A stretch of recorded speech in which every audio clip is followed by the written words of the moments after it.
नमस्कार दोस्तों, कैसे हैं आप लोग। 22, 23, 24 और 25 दिसंबर 2023 के एडिटोरियल एनालिसिस और करंट अफेयर्स। पॉलिटिकल तरीके की न्यूज़ों को मैंने बिल्कुल साइडलाइन कर दिया, वो इंक्लूडेड नहीं है। जो एग्जाम्स के पर्सपेक्टिव से बिल्कुल सीधे सीधे इंपॉर्टेंट चीजें हैं वो सब डिटेल में मैंने यहाँ पे आपके साथ डिस्कस की। तो बिना टाइम वेस्ट किए हम लोग आगे बढ़ते हैं। सबसे पहले ओवरऑल जो आर्टिकल हम डिस्कस करेंगे वो है researchers patenting new treatment for nicotine addiction. देखिए, निकोटीन के रिस्पेक्ट में अगर बात की जाए दोस्तों, तो निकोटीन से या कह लीजिए निकोटीन की आदत से छूट पाने के लिए एक थेरेपी होती है जिसका नाम है निकोटीन रिप्लेसमेंट थेरेपी। ठीक है भाई।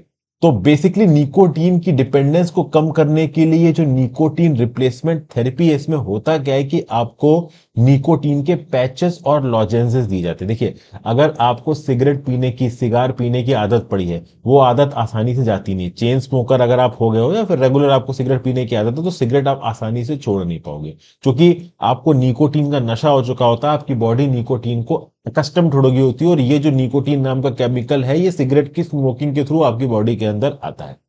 ठीक है ना भाई। और जैसे जैसे आप सिगरेट स्मोक करते जाओगे, ये निकोटीन आपकी बॉडी में आता जाएगा, और ये निकोटीन ऑक्सीडेशन होगा इसका, और उसके बाद ये अपने आप को कन्वर्ट कर लेगा एक दूसरे केमिकल में जिसका नाम है कोटिनिन, COTININE।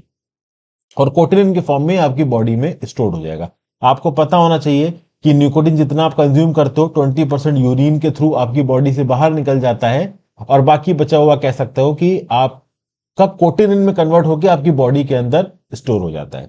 तो बेसिकली निकोटीन रिप्लेसमेंट थेरेपी में क्या होता है कि भाई, एकदम से अगर आपने सिगरेट पीनी छोड़ दी तो आपके शरीर के अंदर विड्रॉल सिम्टम्स आएंगे। तो इन विड्रॉल सिम्टम्स को कैटर करने के लिए हल्की फुल्की क्वांटिटी में आपको निकोटीन की टैबलेट्स दी जाती हैं, ताकि जो निकोटीन लेने की आपकी अर्ज है, जो कि निकोटीन एक प्रकार का ड्रग है, समझ गए, नशा है, तो वो निकोटीन की जो अर्ज है आपकी बॉडी के अंदर, उस अर्ज को हल्का फुल्का फुलफिल किया जा सके और ओवरऑल आप सिगरेट भी छोड़ पाओ। तो उसके लिए आपको निकोटीन के पैचेस या लॉजेंजेस दिए जाते हैं। लेकिन उससे होता यह कि आपकी बॉडी के अंदर निकोटीन की मात्रा बढ़ रही होती है, जबकि आपको निकोटीन कम करना है। तो यहां पे साइंटिस्ट ने एक तरीका ढूंढा। बेसिकली एक टीम ऑफ रिसर्चर्स है, faculty of pharmacy, Shri Ramachandra institute of higher education and research के। इन्होंने एक डिसॉल्वेबल फिल्म बनाई जिसमें विटामिन सी है, एस्कॉर्बिक एसिड है। ये एस्कॉर्बिक एसिड क्या करेगा, जबकि आपकी बॉडी में जाएगा तो आपकी बॉडी में जो निकोटीन है ना, इस निकोटीन को ये वापस कन्वर्ट कर देगा। सॉरी, आपकी बॉडी में जो कोटिनिन है, ठीक है ना, आपकी बॉडी में जो कोटिनिन है, इस कोटिनिन को वापस ये निकोटीन में कन्वर्ट कर देगा। जैसे कि आपने सिगरेट पी के निकोटीन कंज्यूम किया था, तो 20% निकोटीन तो यूरिन से निकल गया, 80% कोटिनिन में कन्वर्ट हो गया। तो कोटिनिन आपकी बॉडी में है, और कोटिनिन एक लेवल से ज्यादा अगर आपकी बॉडी में रहा तो वो कैंसर कॉज कर सकता है। तो ये जो फिल्म है जिसके अंदर विटामिन सी एस्कॉर्बिक एसिड, इसको खा के ये जो कोटिनिन है इसको निकोटीन में कन्वर्ट कर दिया जाएगा। तो आपकी बॉडी की जो निकोटीन की अर्ज है वो खत्म हो जाएगी। आपको अलग से लॉजेंसेस या पैचेस या कोई दवाई खाने की जरूरत नहीं है। निकोटीन की विड्रॉल सिम्टम्स को हटाने के लिए नेचुरली जो आपका कोटिनिन है वो निकोटीन में कन्वर्ट कर रहा है। तो कोटिनिन नाम का केमिकल जो कि आपकी बॉडी के लिए अच्छा नहीं है, उससे भी आपको बॉडी को निजात मिल रहा है। तो डिटॉक्सिफाई हो रही है आपकी बॉडी। और साथ साथ जैसे ये कोटिनिन निकोटीन में बदलेगा तो बहुत सारा निकोटीन यूरिन के थ्रू निकलेगा, और आपको अलग से निकोटीन नहीं लेना पड़ेगा। तो मतलब ओवरऑल आपकी हेल्थ के ऊपर यहाँ पे पॉजिटिव इंपैक्ट देखने को मिलेगा। तो एस्कॉर्बिक एसिड को एक स्पेसिफिक डोज में दिया जा रहा है ताकि कोटिनिन को वापस निकोटीन में कन्वर्ट करके ओवरऑल विड्रॉवल सिम्टम से लड़ा जा सके, आपकी बॉडी को साइमल्टेनियसली डिटॉक्सिफाई किया जा सके, नया निकोटीन आपकी बॉडी को ना देके। इस स्टडी के रिजल्ट्स को पब्लिश किया गया है index journal advances in redox research को लेके। और जो इंडिया के रिसर्चर्स हैं उन्होंने एक इंडियन पेटेंट के लिए यहाँ पे फाइल भी कर दिया है, ठीक है ना, और क्लिनिकल एप्लीकेशंस के लिए इंक्यूबेशन में भी डाल दिया है कि हाँ भाई, जल्दी से टेक्नोलॉजी को सही तरीके से पढ़ा जाए कि हाँ भाई ये उतनी इफेक्टिव है या नहीं है। यहाँ पे रिसर्चर्स ने स्क्रीनिंग भी की, कुछ वॉलंटियर्स के ऊपर टेस्टिंग भी हुई है, 41 वॉलंटियर्स के ऊपर टेस्टिंग की गई है, ठीक है ना। इसमें कुछ को ओवरऑल डमी बनाया गया, प्लेसेबो दिया गया, कुछ को ओरिजिनल दवाई दी गई, और उसके बाद बेसिकली यहाँ पे आप कह लो कि आफ्टर रिजल्ट्स को एनालाइज करके ये रिजल्ट निकाला गया। तो इंडियन रिसर्चर्स बड़ी जबरदस्त रिसर्च लेके आ रहे हैं। कोटिनिन को विटामिन सी स्कॉर्बिक एसिड के एक फॉर्म के साथ रिएक्ट करके वापस निकोटीन में कन्वर्ट करके at the same point of time withdrawal symptoms को हटाने के लिए नई निकोटीन देने की जरूरत नहीं, और कोटिनिन को भी आपकी बॉडी से हटा के डिटॉक्सिफाई किया जा रहा है, आपकी बॉडी को क्लीन किया जा रहा है, साफ किया जा रहा है। ठीक है भाई। तो ये था पहला आर्टिकल। इस आर्टिकल के ऊपर मैंने एक शॉर्ट भी बना रखा है। शॉर्ट मोस्ट प्रॉब्ली अब तक आपने देख लिया होगा या फिर कल तक लाइव हो जाएगा। अगला, questionable searches under the money laundering act. ठीक है ना भाई। यहां पे बात हो रही the enforcement of prevention of money laundering act 2002 की। इंडिया ने इंटरनेशनल कमिटमेंट किया कि हम ड्रग मेनेस के साथ लड़ेंगे, टेररिज्म के साथ लड़ेंगे, ठीक है ना भाई। और उसके लिए prevention of money laundering act 2002 लेके आया गया, ठीक है। अब सुप्रीम कोर्ट ऑफ इंडिया ने एक case Vijay Madan Lal Chaudhary and others versus union of India and others में ओवरऑल एक इंटरप्रिटेशन दिया मनी लॉन्ड्रिंग एक्ट का। क्या इंटरप्रिटेशन था, तो देखिए, the supreme court of India limited its application to on the wrongful and illegal gain of property as a result of criminal activity related to a scheduled offense। देखिए क्या है, अगर आप prevention of money laundering act 2002 के अंदर जाते हो तो वहां पे साफ साफ लिखा हुआ है कि शेड्यूल्ड ऑफेंस क्या होता है। आप में से बहुत सारे लोग बोलोगे कि सर ये शेड्यूल्ड ऑफेंस क्या है। तो भैया जितने भी एक्ट होते हैं, जैसे जीएसटी का एक्ट हो गया, कस्टम्स का एक्ट हो गया, इनकम टैक्स का एक्ट हो गया, इन सब में लिखा होता है कि शेड्यूल्ड ऑफेंस क्या है। उसी प्रकार से prevention of money laundering act के अंदर भी लिखा हुआ है कि भाई ओवरऑल शेड्यूल्ड ऑफेंस क्या है। तो सुप्रीम कोर्ट ऑफ इंडिया ने Vijay Madan Lal Chaudhary and others versus union of India and others 2022 के इस केस के जजमेंट में क्या बोला कि भाई prevention of money laundering act केवल वहां पे अप्लाई होगा जहां पे रॉन्गफुल या इलीगल तरीके से कोई प्रॉपर्टी गेन की गई है और ये एक ऐसी क्रिमिनल एक्टिविटी करके गेन की गई है जो कि एक शेड्यूल्ड ऑफेंस है। तो prevention of money laundering act के अंदर अगर एक शेड्यूल्ड ऑफेंस है उसको किया गया है तो उस क्राइम के थ्रू जो प्रॉपर्टी पाई गई है उसे prevention of money laundering act के अंदर अटैच किया जा सकता है। बाकी किसी और तरीके से प्रॉपर्टी पाई गई, मान लो करप्शन से प्रॉपर्टी पाई गई और उस तरीके करप्शन आप कह लो शेड्यूल्ड ऑफेंस की कैटेगरी में नहीं आता prevention of money laundering act के अंदर, तो उस केस में पीएमएलए के प्रोविजंस लागू नहीं होंगे। ये सुप्रीम कोर्ट ने बोला। फिर सुप्रीम कोर्ट ने और क्या बोला, it also held that the property must qualify the definition of proceeds of crime under section 2 clause 1 sub clause u of the 2002 act. मतलब prevention of money laundering act 2002 इसके section 2 clause 1 sub clause you के अंदर जो proceeds of crime की जो definition लिखी हुई है ना, उस प्रोसीड ऑफ क्राइम्स की डेफिनेशन में वो प्रॉपर्टी एक इंडिविजुअल की सेटिस्फाई होनी चाहिए, तभी उस प्रॉपर्टी को आप पीएमएलए एक्ट के अंदर अटैच कर सकते हो। समझ गए बात को। तो ये सब बातें यहां पे बोली जा रही हैं। तो section 2 clause 1 of the 2002 act के अंदर प्रोसीड ऑफ क्राइम की परिभाषा दी गई है और उस प्रोसीड ऑफ क्राइम के तहत ही अगर किसी ने इलीगल तरीके से प्रॉपर्टी अपनाई है तो ही उसको पीएमएलए एक्ट के अंदर अटैच किया जा सकता है। ये सब चीजें यहां पे बताई गई। फिर देखिए, the court emphatically held that not even in the case of existence of undisclosed income and irrespective of its volume, the definition of proceeds of crime under section 2 clause 1 subclause u will get obtained unless the property has been derived or obtained as a result of criminal activity related to scheduled offense। अब समझिए क्या लिखा भैया, मान लीजिए proceed of crime, proceed of crime कहां लिखा हुआ है, section 2 clause 1 sub clause you के अंदर। अब ये जो प्रोसीड ऑफ क्राइम है दोस्तों, देखिए घूसखोरी आपको चलती है। अब घूसखोरी के थ्रू किसी ने पैसे कमा लिया, इलीगल पैसा कमा लिया, लेकिन वो घूसखोरी ओवरऑल शेड्यूल्ड ऑफेंस के तौर पे नहीं लिखी हुई है prevention of money laundering act के अंदर। तो उस केस में prevention of money laundering act के प्रोविजन नहीं लग सकते उस इंडिविजुअल पे। सेंट्रल विजिलेंस कमीशन ओवरऑल जो करप्शन के प्रोसीजर लगाएगा उस गवर्नमेंट सर्वेंट पे, वो एक अलग बात है। तो मतलब section 2 clause 1 sub clause you के अंदर प्रोसीड्स ऑफ क्राइम में जो भी प्रॉपर्टी आपने अपनाई है, भले वो इलीगल तरीके से अपनाई हो। फॉर एग्जाम्पल, कोई पर्सन है राम के घर पे रेड पड़ती है, उसके घर पे 5 करोड़ रुपए मिलते हैं, बट राम बता नहीं पाता है कि उसके घर पे 5 करोड़ कहां से आए। तो मतलब वो अपने सोर्स ऑफ इनकम नहीं पता चाहते, मतलब वो क्वेश्चनेबल है कि भाई कुछ तो गड़बड़ है, इसके पास 5 करोड़ कैसे आया जब इसकी इतनी कमाई नहीं है। समझ के बात को, तो कुछ तो उसने गड़बड़ किया है। लेकिन जब तक ईडी के ऑफिशियल्स ये नहीं प्रूव कर लेते कि भैया section 2 clause 1 sub clause you के अंदर और शेड्यूल्ड ऑफेंस की कैटेगरी के करने के बाद ही राम ने एक ऐसी प्रॉपर्टी एक्वायर की, तब तक पीएमएलए के प्रोविजन राम के ऊपर लागू नहीं होंगे, इररिस्पेक्टिव ऑफ द फैक्ट कि वो ये नहीं बता पा रहा है कि 5 करोड़ रुपया उसके पास आया कहां से। तो कुछ ना कुछ गलत जगह से आया है, कुछ ना कुछ इलीगल तरीके से आया, तभी राम उसके बारे में बता नहीं पा रहा है। बट तब भी उसके ऊपर पीएमएलए के प्रोविजंस नहीं लगेंगे, क्योंकि पीएमएलए के प्रोविजंस तब लगेंगे जब ये प्रूव हो जाएगा कि राम ने कोई शेड्यूल्ड ऑफेंस के अंदर गड़बड़ की है और उसके थ्रू ही कोई प्रॉपर्टी अपने नाम पे करवाई। समझ गए बात को। तो ये सब चीजें हैं। ओके, तो अगर कोई ऑफेंस को शेड्यूल्ड ऑफेंस रिकवर किया गया है, मतलब डिफाइन किया गया है, वो शेड्यूल्ड ऑफेंस की कैटेगरी में आता है, तब जो प्रॉपर्टी रिकवर हुई है उसको authorised officer proceeds of crime बता के उसको अटैच कर सकता है, फर्दर प्रोसीडिंग कर सकता है। तब तक ओवरऑल इन्फोर्समेंट डायरेक्टरेट के पीएमएलए एक्ट के अंदर वो प्रॉपर्टी अटैच या एक्शन नहीं होगा। बाकी किसी एक्ट, करप्शन वगैरह, इन सब में आप एक्ट एक्शन लो तो वो एक अलग। तो बेसिकली यहाँ पे ईडी की पावर्स डिफाइन हो रही है, prevention of money laundering act की पावर्स डिफाइन हो रही है, जो कि आपको भी पता है कि आजकल ईडी की एक्टिविटीज के ऊपर बहुत सारे क्वेश्चंस उठ रहे हैं, बहुत सारे पॉलिटिशियंस बोल रहे हैं कि भैया जो रूलिंग पार्टी है वो ईडी को एक पपेट की तरह इस्तेमाल कर रही है, ये सब चीजें यहाँ पे चल रही हैं।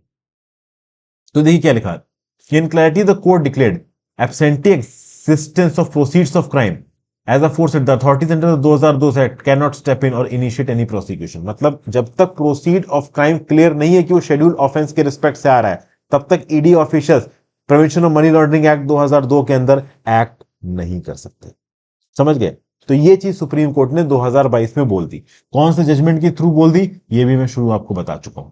ओके, लेकिन अब प्रॉब्लम यह है कि मीडिया ये रिपोर्ट कर रही है कि इन्फोर्समेंट डायरेक्टरेट ने बहुत से सर्च सीजर अरेस्ट किए जहां पे ईडी की पावर थी भी नहीं। तो सुप्रीम कोर्ट साफ साफ बोल रहा है कि प्रोसीड ऑफ क्राइम जहां पे शेड्यूल ऑफेंस से निकल के नहीं आ रहा, वहां ईडी की पावर नहीं है, उसके बावजूद भी वहां पे ईडी सर्च कर रहा है, सीजर कर रहा है, अरेस्ट कर रहा है। तो बेसिकली ऑब्वियसली बात है, सुप्रीम कोर्ट ने जो डायरेक्शंस दी है, अब ये एलेज किया जा रहा है कि इन्फोर्समेंट डायरेक्टरेट जिस प्रकार से सीजर कर रहा है, सर्च कर रहा है, उस प्रकार से सुप्रीम कोर्ट के डायरेक्शंस को माना नहीं गया है। और कुछ केसेस में सुप्रीम कोर्ट ने ईडी को फटकार भी लगाई, जैसे कि Pankaj Bansal versus union of India के केस में जो अरेस्ट वार्डर थे उनको सेट असाइड कर दिया। यहां पे किसने? सुप्रीम कोर्ट ने। उसने जो रिमांड पास की थी सेशंस जज पंचकुला ने, जिसको high court of Punjab and Haryana ने भी अफर्म किया, तो उसको भी सेट असाइड कर दिया। तो बेसिकली ये चीज है दोस्तों। ऑथर यहां पे ये कह रहे हैं कि भाई इन्फोर्समेंट डायरेक्टरेट का जो मैंडेट है ना, वो बड़ा जबरदस्त है। Prevention of money laundering act 2002 में बहुत फार रीचिंग पावर्स, और इतनी फार रीचिंग पावर्स जिस भी एजेंसी के हाथ में है, जिन ऑफिसर्स के हाथ में है, बहुत जरूरी है कि वो प्रोबिटी, डिस्पैशन और फेयरनेस के साथ काम करें। समझ के बात? लेकिन यहां पे देखा गया है कि ईडी फेल हो गया अपनी पावर्स को रिस्पॉन्सिबल तरीके से एक्सरसाइज करने में। फिर कोर्ट ने यहां पे ऐड किया, surprisingly no consistent and uniform practice seems to be followed as written copies of the grounds of arrest are furnished to arrested persons in certain parts of the country, but in other areas the grounds of arrest are either read out or out to them or allowed to be read by them। यहाँ पे ये भी लिखाया जा रहा है, जैसे normal जो प्रैक्टिस है कि भाई ओवरऑल जब भी आप किसी को अरेस्ट करते हो तो उसके जो ग्राउंड्स ऑफ अरेस्ट हैं उसको एक कॉपी में लिख के आप उस पर्टिकुलर इंडिविजुअल को दोगे। लेकिन देश के बहुत से हिस्सों में इस पर्टिकुलर प्रैक्टिस को या फिर मोडस ऑपरेंडी को फॉलो नहीं किया जा रहा। कुछ जगहों पे बस अरेस्ट मेमो पढ़ा दिया जाता है, कुछ जगहों पे उनसे बोला जाता है कि तुम पढ़ लो, और कुछ जगहों पे कुछ भी नहीं किया जाता। ठीक है, तो ये सब बातें यहां पे बोली गई हैं। अब कुछ स्पेसिफिक केसेस है। कुछ ऐसे राज्य हैं जहां पे भाई अपोजिशन की सरकार है, तो अपोजिशन की सरकार में जहां पे भी है वहां पे जिसके साथ चल नहीं रही केंद्र की सरकार से, उनको टारगेट किया जा रहा है। ये इल्जाम ईडी के ऊपर लगाए गए, आपको पता है। जैसे mines and minerals development and regulation act 1957 की बात की जाए, ये पीएमएलए के शेड्यूल ऑफेंस के अंदर कवर्ड नहीं है। उसके बावजूद भी mine and minerals development and regulation act के अंदर इन्फोर्समेंट डायरेक्टरेट ने इंक्वायरीज कंडक्ट की हैं एलिज्ड इलीगल सैंड माइनिंग को लेके। Illegal sand mining minor mineral है, स्टेट्स के अंदर आता है, यूनियन के अंदर नहीं आता है। ठीक है भाई, तो ऑब्वियसली बात है, जो माइंस एक्ट है इसमें एक्सटेंसिव प्रोविजन है अवेजन को कर्व करने के लिए, पेनाल्टी करने के लिए, इलीगल एक्सट्रैक्शन ऑफ मिनरल्स की प्रोसिक्यूशन के लिए।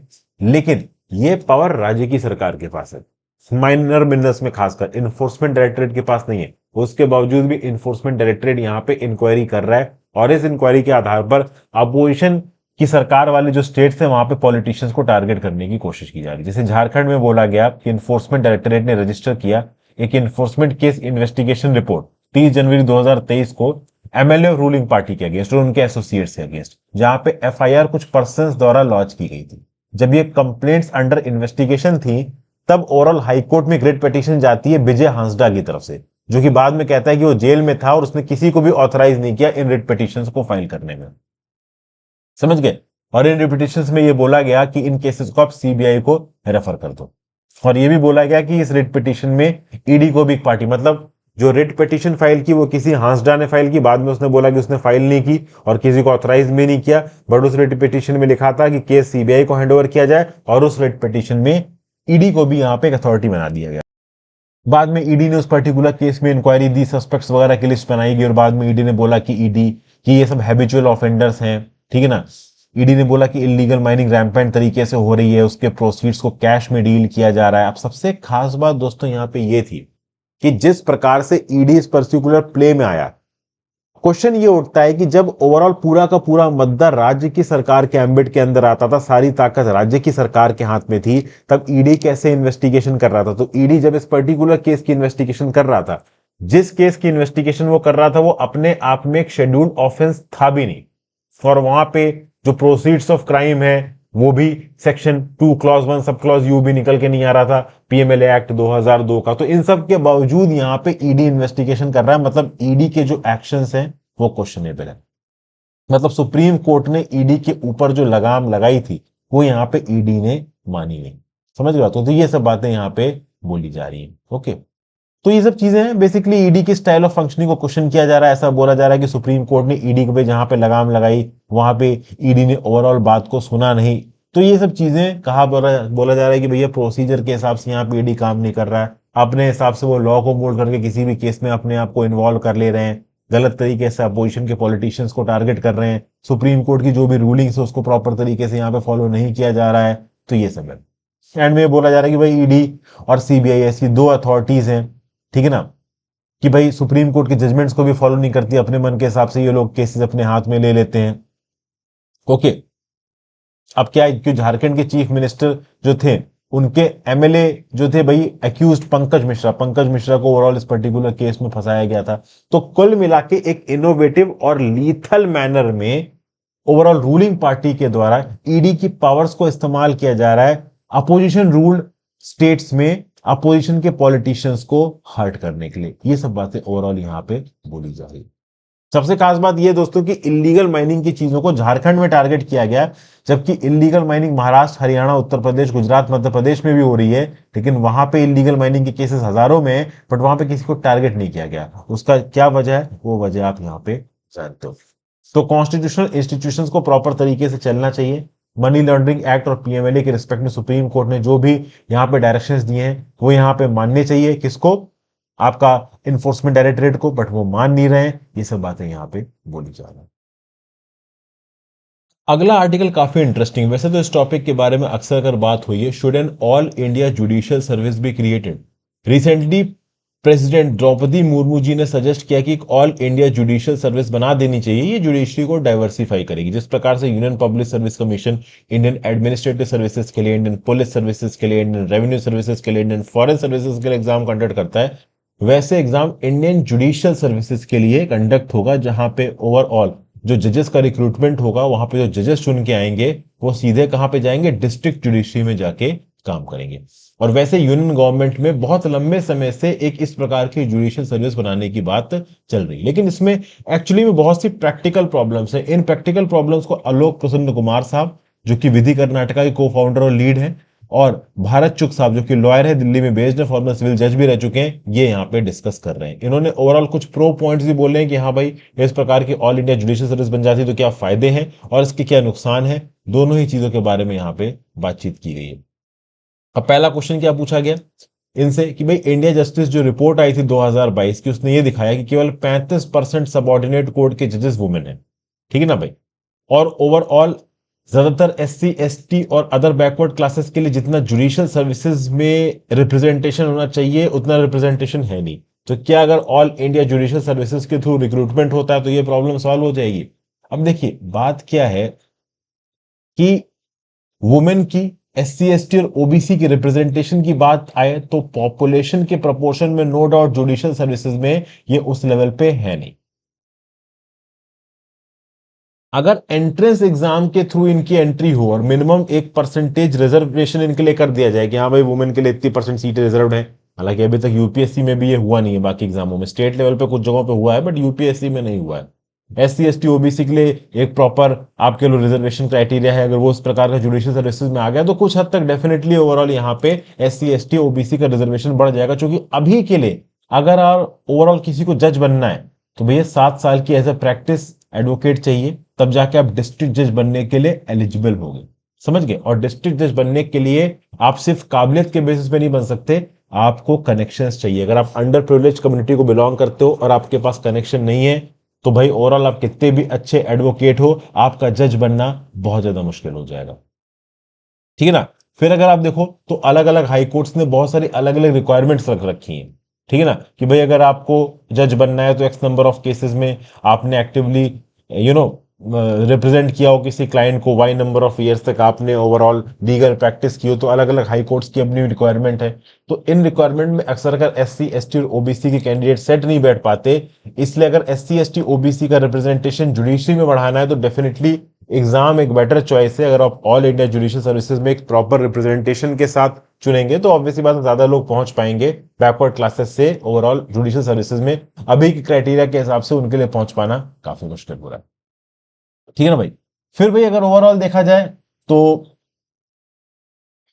अलग अलग स्टेट्स अलग अलग पैटर्न ऑफ रिजर्वेशन प्रोवाइड करते हैं। यहाँ पे कुछ रैशनलाइजेशन करने की जरूरत है। जैसे कुछ जगहों पे ओवरऑल एग्जामिनेशंस में यूपी वगैरह में अगर आप देखो, बिहार में देखो, तो वुमेन के लिए प्रॉपर रिजर्वेशन है, बट ये रिजर्वेशन को क्वांटम कुछ राज्यों में एग्जिस्ट नहीं करता या कम एग्जिस्ट करता है। तो definitely all India judicial services अगर बनती है तो केंद्र के सरकार के लेवल पे प्रॉपर रैशनल पैटर्न बन जाएगा जिसको ऑल ओवर इंडिया फॉलो किया जाएगा, और ये एक अच्छी बात होगी। तो डेफिनेटली यहाँ पे 2-3 पॉइंट बताए जा रहे हैं जिसके थ्रू ये बोला जा रहा है कि हाँ भाई ऑल इंडिया जुडिशियल सर्विसेज ये चीजें बेटर कर सकती है। फिर आगे क्या लिखा गया, since the cases in the district court are argued in regional language, do you think a central recruitment exam will act as an impediment for candidates who are not well versed in the regional language? A contrarian perspective is that civil servants overcome this barrier through intensive language training. देखिए, आपको पता है दोस्तों कि जो local courts हैं वहां पे रीजनल लैंग्वेज में केसेस आर्ग्यू भी होते हैं, और कई बार जो उनकी भाषा होती है वो भी रीजनल लैंग्वेज होती है। जैसे कि फॉर एग्जांपल अगर आप मुंबई में हो और मुंबई के किसी लोकल कोर्ट में चले जाओ तो वहां पे जो लॉयर और जज के बीच में बहस हो रही होगी अक्सर कर मराठी में हो रही होगी, और कई बार जो ऑफिशियल रिकॉर्ड्स होते हैं ना वो भी मराठी भाषा में लिखे हुए होते हैं। तो ओवरऑल अगर कोई प्रॉपर हिंदी भाषी है या साउथ इंडिया से आया है तो शायद वो उस मराठी भाषा को बोलने में समझ नहीं पाएगा या लिखित में भी यहाँ पे समझ नहीं पाएगा। और बहुत सारा वॉस्ट डॉक्यूमेंटेशन भी रीजनल लैंग्वेजेस में होता है। फिर चाहे अगर आप उड़ीसा में चले जाओ तो उड़िया होगा, बंगाल में चले जाओ तो बंगाली होगा। तो इस कंटेक्स्ट में अगर आप देखो तो या तो इंटेंसिव लैंग्वेज ट्रेनिंग कराओ। अब इंटेंसिव लैंग्वेज ट्रेनिंग में बहुत एनॉर्मस अमाउंट ऑफ एफर्ट जाता है, समझ गए। तो भाई छोटी छोटी मिस्टेकों को समझना जरूरी है। अगर आप ऑल इंडिया जुडिशियल सर्विसेज बना के किसी भी राज्य के इंडिविजुअल को किसी दूसरी जगह सर्व करने के लिए बुला रहे हो, फॉर एग्जाम्पल तमिलनाडु का कोई बंदा ओवरऑल आप कह लो कि उड़ीसा के किसी कोर्ट में जाके जज बन के बैठा है तो उसको उड़िया आनी चाहिए। उड़िया में वहां पे बातचीत हो रही है, उड़िया में ऑफिशियल कम्युनिकेशन है, उसको आती नहीं है और वहां पे चीजें गड़बड़ा जाएंगी। ठीक है ना, क्योंकि भाई ओवरऑल लोकल लैंग्वेज पे लेवल पे एक लोकल टच होना जरूरी है। वो टच यहाँ पे गायब हो जाता है। भाषा एक कनेक्टिंग लिंक की तरह काम करती है, ये बात आपको पता है। ठीक है ना भाई। इंडियन एडमिनिस्ट्रेटिव सर्विसेज डेफिनेटली एक वंडरफुल इंस्टीट्यूशन रहा है। आईएएस के अंदर अलग अलग राज्य के लोगों ने अलग अलग जाके सरवाइव किया है, लेकिन जुडिशियल सर्विसेज एक अलग ही चीज होती है दोस्तों। जुडिशियल सर्विसेज में अगर आपने लोगों की परेशानियों को समझने में थोड़ी भी गलती की तो मामला गड़बड़ा जाएगा। सबसे खास बात दोस्तों ये कि इंडियन एडमिनिस्ट्रेटिव सर्विसेज में जो आईएएस है उसके नीचे बहुत सारे ऑफिसर्स बैठे रहते हैं उसको लगातार असेस करने के लिए। लेकिन जजेस के केस में जज का काम सबसे ज्यादा इंपॉर्टेंट होता है। भले उसको नीचे असिस्ट करने के लिए बाहर के कुछ लोग डेफिनेटली बैठे होते हैं, बट डेफिनेटली जज का यहाँ पे पर्सनल परसेप्शन और पर्सनल जजमेंट बहुत मैटर करता है। और जब तक उसको पूरी तरीके से भाषा ही समझ में नहीं तब तक वो कैसे करेगा। तो इस कंटेक्स्ट में देखा जाए तो ऑल इंडिया जुडिशियल सर्विसेज उतनी बेटर नहीं बैठेंगी। फिर आगे भाई लॉ मिनिस्ट्री ने जो डाटा रिलीज किया उस हिसाब से यह पता चला है कि 5,388 पोस्ट जुडिशियल ऑफिसर्स की वैकेंट है डिस्ट्रिक्ट जुडिशरी में।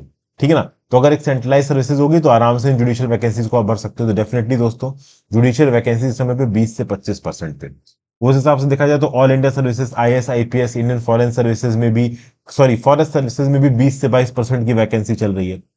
इनफैक्ट यूनियन गवर्नमेंट के डाटा के हिसाब से अगर आप देखो 4 मिलियन सिविलियन सेंट्रल पोस्ट में से 1 मिलियन यहाँ पे वैकेंट है। ठीक है भाई, तो देखिए क्या लिखा हुआ है कि एक सेंट्रलाइज सिस्टम बनाने से ऐसा नहीं कि कुछ आप ऐसा तीर से कमान छोड़ दोगे कि सब कुछ एकदम से सॉर्ट आउट हो जाएगा। जी नहीं, सब कुछ एकदम से सॉर्ट आउट होने वाला नहीं है। सबसे खास बात दोस्तों यहाँ पे ये है कि अगर आप ऑल इंडिया जुडिशियल सर्विसेज से लॉयर्स ले भी आते हो तो ऑब्वियसली बात है उसमें लॉयर्स कंपीट करेंगे। 35 से 45 साल के बीच में वो लॉयर होगा जो जज बन के आएगा। कई बार क्या होता है दोस्तों कि एक लॉयर अपनी पढ़ाई शुरू कर देता है 25-26 साल में, मान लो उसने प्रैक्टिस शुरू कर दी, तो 35 से 45 साल पुराना मतलब ओल्ड जो लॉयर होगा वो ठीक ठाक समय से लीगल प्रैक्टिस कर रहा होगा। और वो अपने स्टेट में फिक्स होगा। अब वो जिस स्टेट का है उस स्टेट से जुड़ा हुआ है, वहां की कोर्ट के बारे में उसको सब कुछ पता है। अगर वो वहीं पे प्रमोट होके जज बन जाता है, वो ज्यादा अच्छा काम कर पाएगा, क्योंकि उसकी फैमिली वगैरह वहीं पे है, उस जगह से उसके रूट्स जुड़े हुए हैं। अब प्रॉब्लम ये है दोस्तों कि एक लॉयर मान लीजिए प्रैक्टिस कर रहा था आपका कलकत्ता के अंदर, अब एकदम से उसने AIGS क्वालिफाई किया और वो पहुंच गया केरला में काम करने के लिए, तो भैया बिल्कुल ही लैंग्वेज, बिल्कुल ही कल्चर चेंज हो जाएगा। तो कई बार केसेस में जो कोलकाता में काम करने वाले जो यंग ब्रिलियंट लॉयर्स हैं, वो छोड़ के इतनी दूर जगह जाना नहीं चाहेंगे। तो ये सब भी कुछ प्रैक्टिकल प्रॉब्लम्स है, जिसके चलते ओवरऑल AIJS को उतना ज्यादा ल्यूक्रेटिव नहीं बताया जा रहा है। समझ गए? फिर कुछ और प्रॉब्लम्स भी हैं। भाई क्या होता है कि यंग लॉयर्स अगर जज बनते हैं, सबसे खास बात दोस्तों ये है कि कैरियर प्रोग्रेशन में डिस्ट्रिक्ट जजेस बहुत कम हाई कोर्ट के जज बनते हैं। ज्यादातर जो बार के मेंबर्स हैं वो हाई कोर्ट के जज बनते हैं। समझ के बात को? जैसे फॉर एग्जांपल अगर आप लॉयर हो, लॉयर बन के आप डिस्ट्रिक्ट जज बने, डिस्ट्रिक्ट जज बन के आप हाई कोर्ट बनने के चांसेस बहुत कम है। कई बार डिस्ट्रिक्ट जज की पोस्ट से रिटायर होता है। लेकिन बार के मेंबर हो, बार मतलब जो लीगल लॉयर्स का आप कह लो रिप्रेजेंटेटिव ग्रुप होता है, तो उसके अंदर आप बहुत सीनियर लॉयर हो, 50 साल तक आप प्रैक्टिस करते रहे, तो आप बार के मेंबर हो, सीनियर लॉयर हो, तो उसके बेसिस पर हाईकोर्ट का जज बनने के चांसेस आपके बहुत ज्यादा हैं। तो ये भी बोला जा रहा है कि भाई ओवरऑल अगर आप देखो तो डिस्ट्रिक्ट जजेस बहुत कम हाई कोर्ट के जजेस बन रहे हैं, बार वाले ज्यादा जजेस बन रहे हैं। तो AIJS का एग्जाम कंडक्ट कराओगे तो जल्दी बन जाओगे। तो देखिए बहुत सारी चीजों पे यहाँ पे चीजें मैटर करती हैं। ओवरऑल आप समझिए यहाँ पे देखिए क्या लिखा होगा। A successful lawyer on the private side makes in one appearance in one day that a trial court judge makes in a month. एक सक्सेसफुल लॉयर एक एक हियरिंग के अच्छे खासे पैसे लेता है। तो कुछ सक्सेसफुल लॉयर्स एक दिन में इतना पैसा कमा सकते हैं जो कि एक पूरा डिस्ट्रिक्ट कोर्ट का जज पूरे महीने में कमाएगा। तो ये जो पैसों वाली प्रॉब्लम है, इसको यहां पे देखना जरूरत है। कैरियर प्रोग्रेशन मतलब एक लॉयर अगर लॉयर के प्रोफेशन में ज्यादा कमा पा रहा है तो वो डिस्ट्रिक्ट जज क्यों बनेगा? सबसे पहली बात तो ये बचती है। दूसरा, डिस्ट्रिक्ट जज बनने में लोग उतना इंटरेस्टेड इसलिए भी नहीं होंगे ऑल इंडिया जुडिशियल सर्विसेज के थ्रू भी, या तो ओवरऑल नियम कानून निकाल दो कि हाँ भाई AIGS से इतनी प्रमोट होकर सुप्रीम कोर्ट हाई कोर्ट में जजेस आएंगे, बट उसमें भी प्रॉब्लम है। जजेस के अपॉइंटमेंट में, खासकर हाई कोर्ट और सुप्रीम कोर्ट के जजेस के अपॉइंटमेंट में कॉलेजियम सिस्टम चलता है, वो आपको पता ही है। ठीक है, हाई कोर्ट का अलग कॉलेजियम होता है, सुप्रीम कोर्ट का अलग कॉलेजियम होता है। तो AIGS से अगर आप डिस्ट्रिक्ट जज बन भी गए तो आप एश्योर्ड तरीके से हाई कोर्ट के जज बनोगे, इसके कोई प्रॉपर अभी के लिए गारंटी है नहीं, क्योंकि कॉलेजियम सिस्टम बहुत ही रैंडम तरीके से काम कर रहा है। कॉलेजियम सिस्टम को NJAC के थ्रू सरकार भी नहीं हटा पाई थी, तो वो भी एक प्रॉपर प्रोपोजिशन समझ में नहीं आएगा कि हाँ भाई AIGS का फायदा है भी कि नहीं, लोग इतना कंपीट करेंगे भी कि नहीं। तो ये सब चीजें ओवरऑल यहाँ बताई गई हैं। फिर कितना केंद्र की सरकार का और राज्य की सरकार का से होगा रिक्रूटमेंट प्रोसेस में? तो भाई डेफिनेटली ओवरऑल इन डिस्ट्रिक्ट जजेस को अगर आप AIJS से सेलेक्ट करते हो तो हाई कोर्ट का इनके ऊपर पोस्टिंग्स वगैरह का वो होगा, डिसिप्लिनरी कंट्रोल होगा। ठीक है भाई। अब सबसे खास बात दोस्तों यहाँ पे ये है कि today they are in control of everything starting from recruitment to eventual promotion और transfer of that particular civil bench. The state government है लेस कंट्रोल। मतलब अभी के समय पे जो भी डिस्ट्रिक्ट जजेस हैं उनके प्रमोशन में, उनकी ऑर्डर पोस्टिंग में ज्यादातर हाई कोर्ट की चलती है, राज्य की सरकार की बहुत कम चलती है। अब होगा ये दोस्तों, अगर AIGS बनता है तो AIGS बनने से डिस्ट्रिक्ट जुडिशरी के ऊपर बहुत हद तक कंट्रोल केंद्र की सरकार का आ जाएगा, जो कि फेडरलिज्म के सिद्धांत के अगेंस्ट जाएगा, क्योंकि ये डिस्ट्रिक्ट जुडिशरी ग्राउंड लेवल पे राज्य के अंदर काम कर रही है। तो इसलिए भी AIGS को अच्छा नहीं बताया जा रहा। तो बहुत सारे हमने रीजंस देखे कि क्यों AIGS अच्छा नहीं है, क्यों AIGS अच्छा है। आई होप आपको समझ में आए होंगे।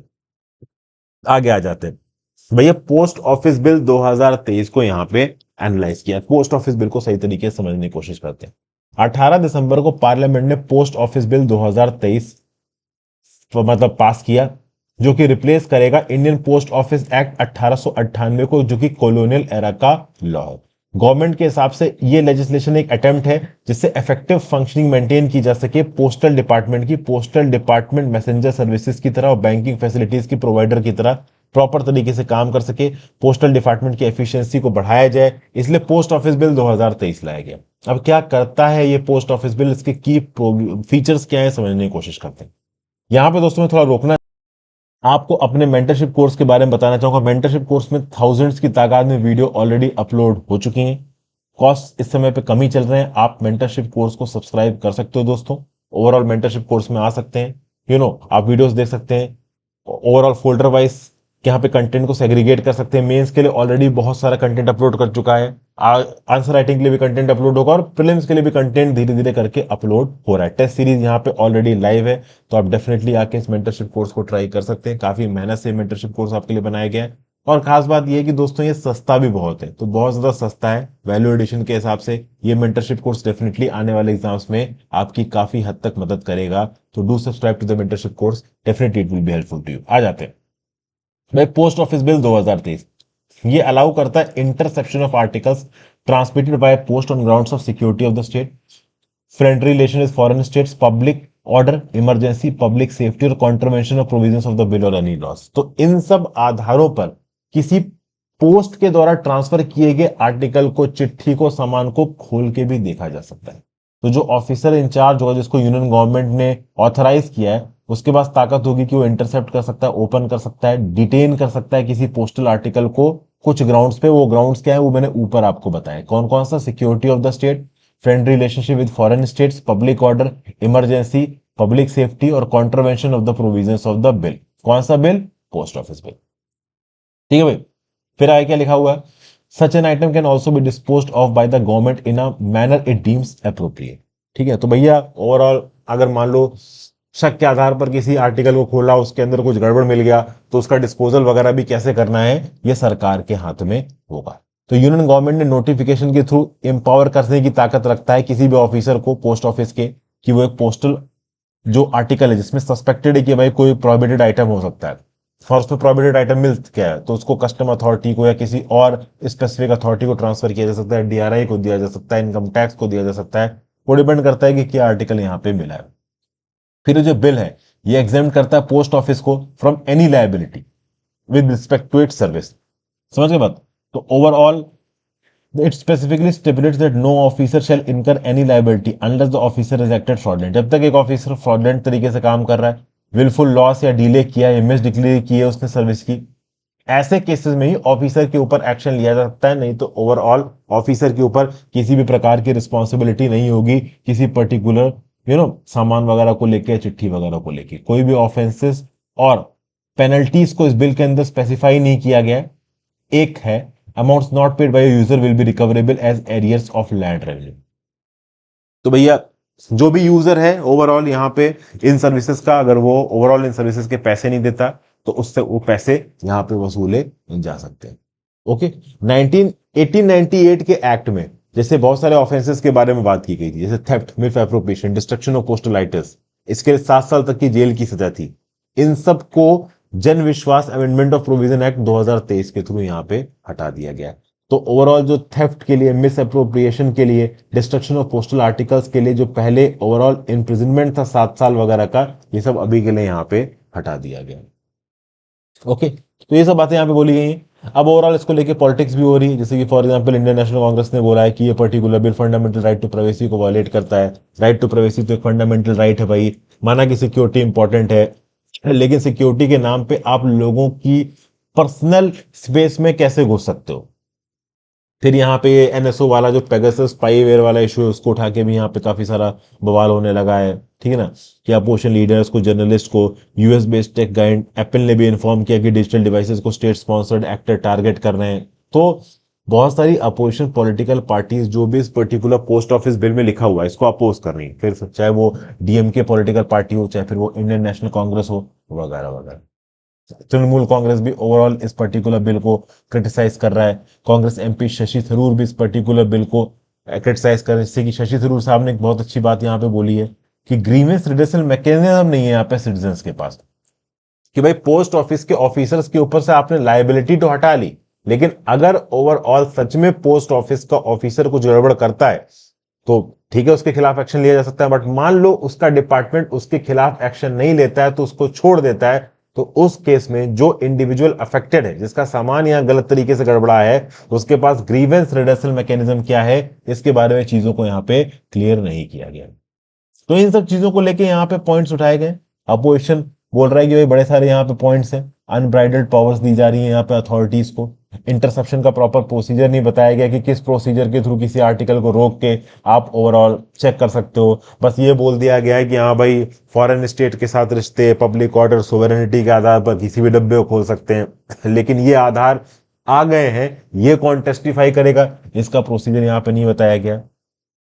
अगर आप देखो तो इंटरसेप्शन ऑफ कार्गो को लेके Indian post office amendment bill 1986 लाया था।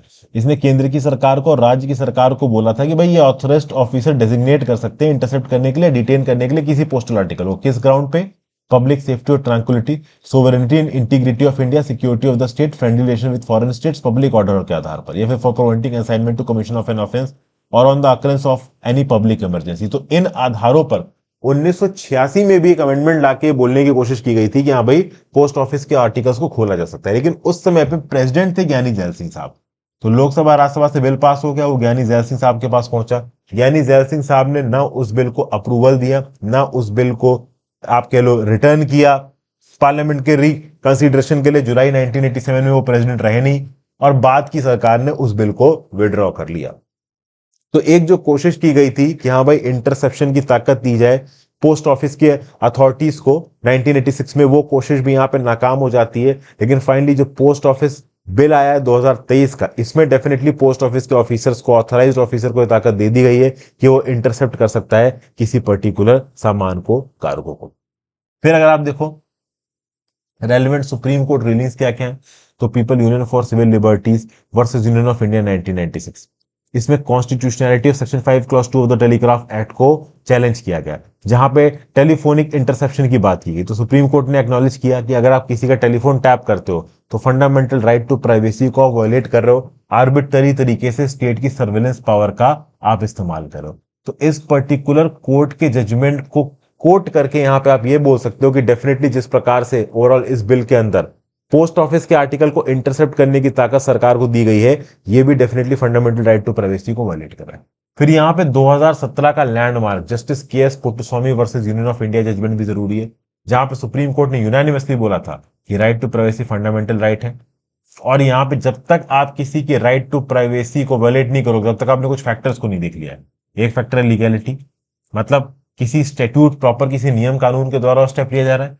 दूसरा लेजिटिमेट गोल, कि भाई किसी प्रॉपर पर्पस के नियम कानून बनाया जा रहा है। तीसरा suitability of the measures takes meaningful steps towards the proper purpose, मतलब जो मेजर आप ले रहे हो क्या वो मोस्ट सूटेबल है या उसके अलावा कोई और अल्टरनेट सूटेबल तरीका है, या फिर वही मोस्ट सूटेबल, तो मोस्ट सूटेबल तरीका आपको अपनाना है।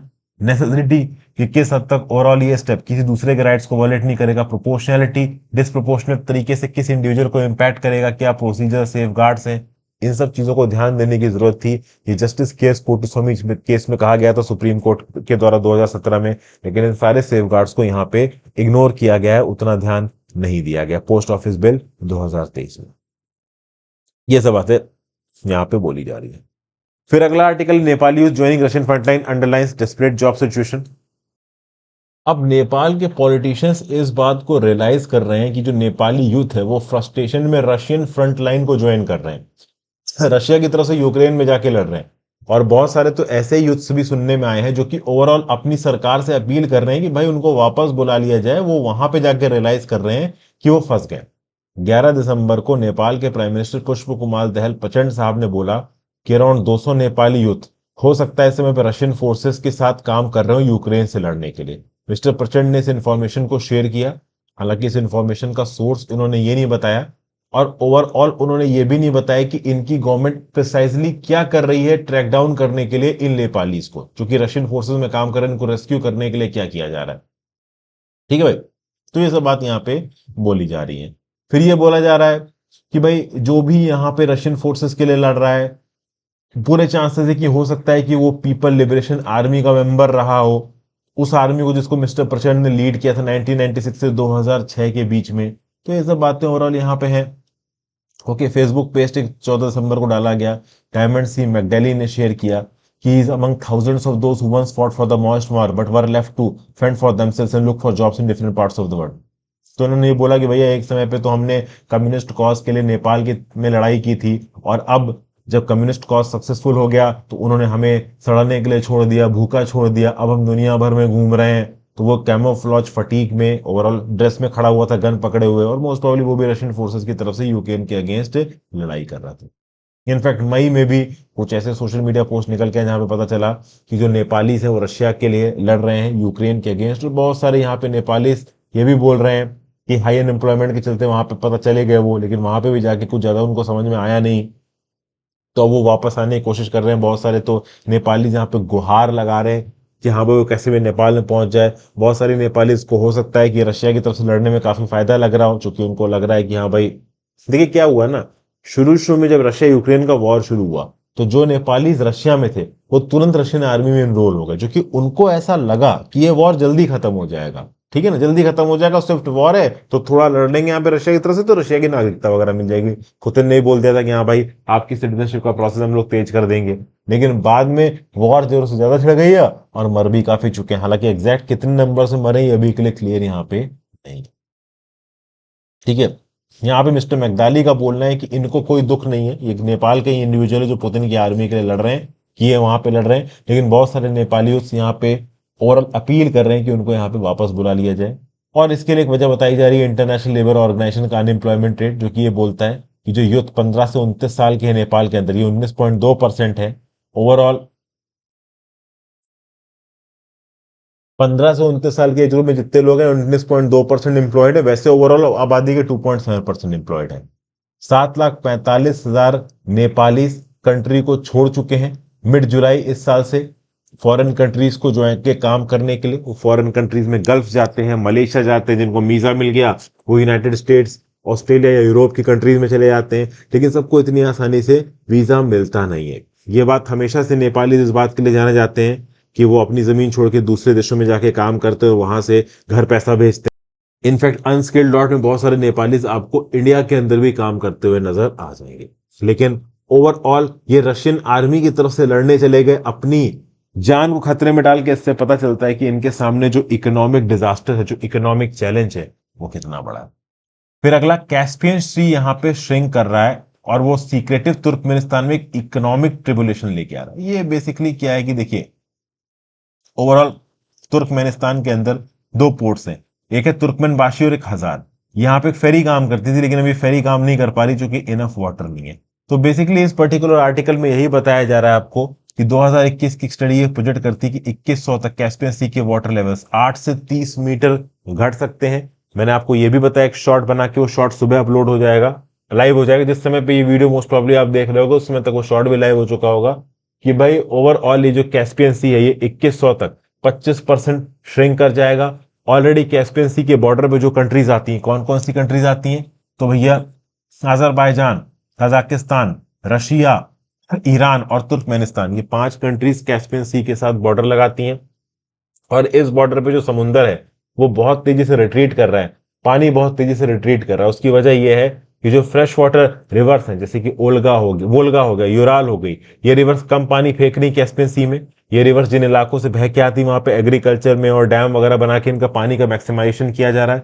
साथ साथ ओवरऑल कैस्पियन सी के किनारे भी बहुत सारे इंडस्ट्रियल सेंटर्स बना दिए गए, तो न्यूक्लियर पावर के लिए, माइनिंग के लिए पानी को इस्तेमाल किया जा रहा है, डिसैलिनेशन करके वाटर और एग्रीकल्चर रिक्वायरमेंट्स को पूरा किया जा रहा है। कैस्पियन सी के अंदर पानी आ नहीं रहा है, गर्म इलाका है तो इवेपोरेशन भी हो जाता है, लेकिन ज्यादा पानी यहाँ पे बरसता नहीं है, तो उसके चलते कैस्पियन सी का पानी बहुत तेजी से कम हो रहा है।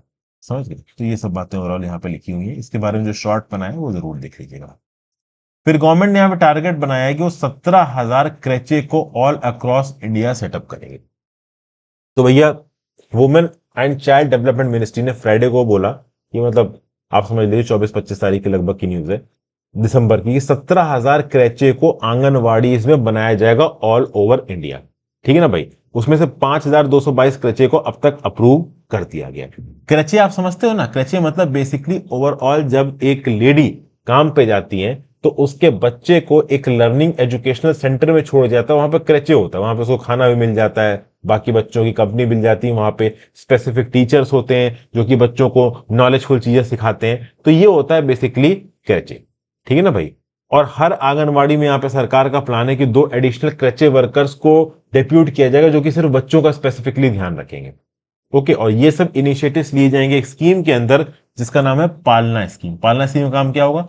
To address the need for quality day care families facilities or crutches for children of working women by providing a safe and secure environment for nutritional, health and cognitive development of the children, thereby enabling more women among all socio-economic groups to take up gainful involvement in the organized and unorganized sector। तो women organized और unorganized sector में gainful employment में आ सकें हर socio economic group की women. इसलिए आंगन, अब देखिए क्या है, मुंबई के शहरों में जहां मैं रहता हूं दोस्तों, मेरे आसपास में मैं जाता हूं, लोगों को उनके बच्चे क्रेच में जाते हैं, भाई 25-25, 30-30 हजार रुपए लिए जाते हैं एक बच्चे के क्रेच में रहने के। वो क्रेच सुबह 8 या 10 बजे से लेकर शाम को 8 बजे तक रहता है, और पब्लिक हॉलीडे संडे वगैरह दिन वो बंद रहता है। 25,000 रुपए 30,000 रुपए एक बच्चे का लिया जाता है। हालांकि उस बच्चे को खाना दिया जाता है, खाना बच्चे कितना ही खाते हैं, मतलब उनका ध्यान रखा जाता है। तो माँ बाप जो नौकरी वगैरह कर रहे हैं वो बच्चों को उस क्रेच में छोड़ देते हैं।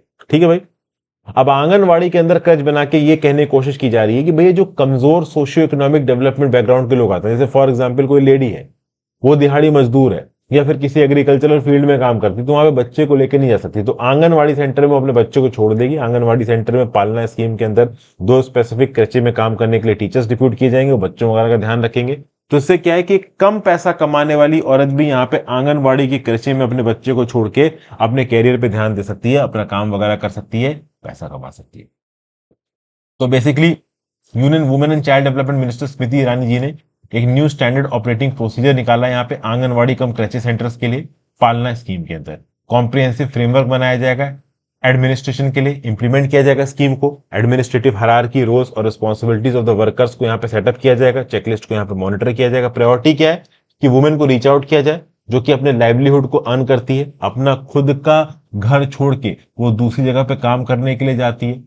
कोई वुमेन एग्रीकल्चरल लेबर है, कोई कंस्ट्रक्शन वर्कर की तरह काम कर रही है, तो इनको अपनी इकोनॉमिक एक्टिविटी काम करने का मौका मिले और at the same point of time इनका बच्चा सेफ और सिक्योर इन्वायरमेंट में रहे, इनको अपने बच्चे की किसी भी प्रकार की टेंशन ना हो।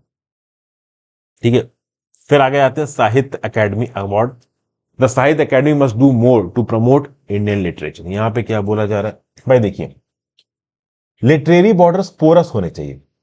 पोरस मतलब कि ओवरऑल अलग अलग भाषाओं को यहाँ पे अवार्ड मिलना चाहिए, किसी एक भाषा के प्रति यहाँ पे किसी प्रकार का डिस्क्रिमिनेशन नहीं होना चाहिए। अब देखिए साहित्य अकादमी अवार्ड ऐसे अवार्ड्स हैं जो कि 24 इंडियन लैंग्वेजेस के अंदर लिखी हुई चीजों को अवार्ड देते हैं। इस साल साहित्य अकादमी ने 9 बुक्स ऑफ पोएम्स को, 6 नॉवेल्स को, 5 शॉर्ट स्टोरीज को, 3 एसेज को और एक लिटरेरी स्टडी को डोगरी, गुजराती, कश्मीरी, मणिपुरी, उड़िया, पंजाबी, राजस्थानी, संस्कृत, सिंधी, आसामीज, बोडो, बंगाली, तेलुगु, मलयालम, कन्नड़, संथली अदर्स में अवार्ड किया। तो बेसिकली इतनी सारी भाषाओं में इतने सारे आप कह लो स्टोरीज को, पोएम को, नॉवल को, बुकों को अवार्ड दिया गया। तो डेफिनेटली साहित्य अकेडमी अवार्ड की एक चीज के लिए तो तारीफ करनी पड़ेगी कि भाई ये इंडिया की लिंग्विस्टिक डाइवर्सिटी को एक्नॉलेज करते हैं। इंडिया के अंदर हर फ्यू स्क्वायर किलोमीटर में जो डायलेक्ट है, जो बोलचाल की भाषा है, वो बदल जाती है। और ऐसी बहुत सारी मार्जिनलाइज्ड कम्युनिटीज हैं और उनकी भाषाएं हैं जो कि एक्सटिंक्शन को फेस कर रही है, वो जल्दी ही गायब हो जाएंगी। तो पॉसिबिलिटीज बहुत इमेंस है। समझ गए। अगर आप देखो तो साहित्य Akademi award definitely overall craft को परस्यू, मतलब किसी पर्टिकुलर भाषा जिसको बहुत ज्यादा लोग नहीं बोलते, तो साहित्य अकेडमी अवार्ड के थ्रू ओवरऑल उन लोगों को प्रोत्साहित करता है कि हाँ भाई आप भी ओवरऑल इस पर्टिकुलर भाषा में अपना काम करते रहें, इसको बंद ना करें। तो बेसिकली साहित्य अकेडमी अवार्ड में अगर अवार्ड मिल गया तो वो भाषा स्कूलों में सिखाई जाएगी, यूनिवर्सिटीज में पढ़ाई जाएगी, और बेसिकली जो रीडर्स हैं उसमें कुछ हिडन जेम्स लिख सकते हैं, जो कि कभी कभी क्या होता है कि इन छोटी छोटी भाषाओं से, छोटी छोटी भाषाओं मतलब जिनको कम लोग बोलते हैं, अपने आप में भाषा बहुत बड़ी है बट बोलने वाले लोग कम है, तो उस हिसाब से छोटी बोल रहा हूं, अलग मत समझिएगा। तो बेसिकली कम भाषा बोलने वाले लोगों में से भी कभी कभी बड़े ही अच्छे आप कह लो बुक्स, नॉवेल्स, स्टोरीज, एसेज, इस टाइप की चीजें निकल आती, तो हमें उस चीज को रिकॉग्नाइज करने की जरूरत है और इन ओवरऑल पब्लिकेशंस को दूसरी रीजनल भाषाओं में भी ट्रांसलेट करने की जरूरत है। तो ये सब बातें ओवरऑल यहां पे बोला जा रहा है। लेकिन खास बात यह है कि जिस प्रकार से साहित्य अकेडमी अवार्ड को परफॉर्म करना चाहिए था उस प्रकार से वो परफॉर्म नहीं किया। पहली बार 1955 में दिया गया, लेकिन ये इंडिया का बुकर प्राइज या पुलिट्जर प्राइज नहीं बन पाया। In fact national academy of letters, ये बेसिकली अंग्रेजी नाम समझ लीजिए साहित्य अकेडमी का, 1954 में इसको पब्लिश किया गया। तो इसका स्टेटेड गोल क्या था कि सेंट्रल इंस्टीट्यूशन डेवलप करेंगे लिटरेरी डायलॉग के लिए, पब्लिकेशन एंड प्रमोशन के लिए कंट्री के अंदर, ओवरऑल एक ऐसे इंस्टीट्यूशन की जो 24 लैंग्वेजेस की लिटरेरी एक्टिविटीज को प्रमोट करता है, जिसमें इंग्लिश भी आती है। तो साहित्य अकेडमी लेक्चर्स होल्ड करता है, रीडिंग्स करता है, डिस्कशन करवाता है, एक्सचेंज प्रोग्राम करता है, वर्कशॉप करता है, सारी कम्युनिटीज को इन्वॉल्व करके। लेकिन तब भी इसका जो इंटेंडेड इफेक्ट है वो अब तक यहाँ पे आ नहीं पाया। भले साहित्य अकेडमी अवार्ड पिनैकल है, लेकिन बहुत सारे और अवार्ड भी, बाल साहित्य अवार्ड, युवा पुरस्कार अवार्ड, भाषा सम्मान अवार्ड, तो बेसिकली साहित्य एकेडमी के काम करने के तरीके में कुछ कमी है। कमी क्या क्या है? इनकी वेबसाइट अपडेटेड नहीं है, बहुत सारे ग्रामेटिकल एरर हैं, साहित्य एकेडमी सोशल मीडिया पे इतना प्रेजेंट नहीं है।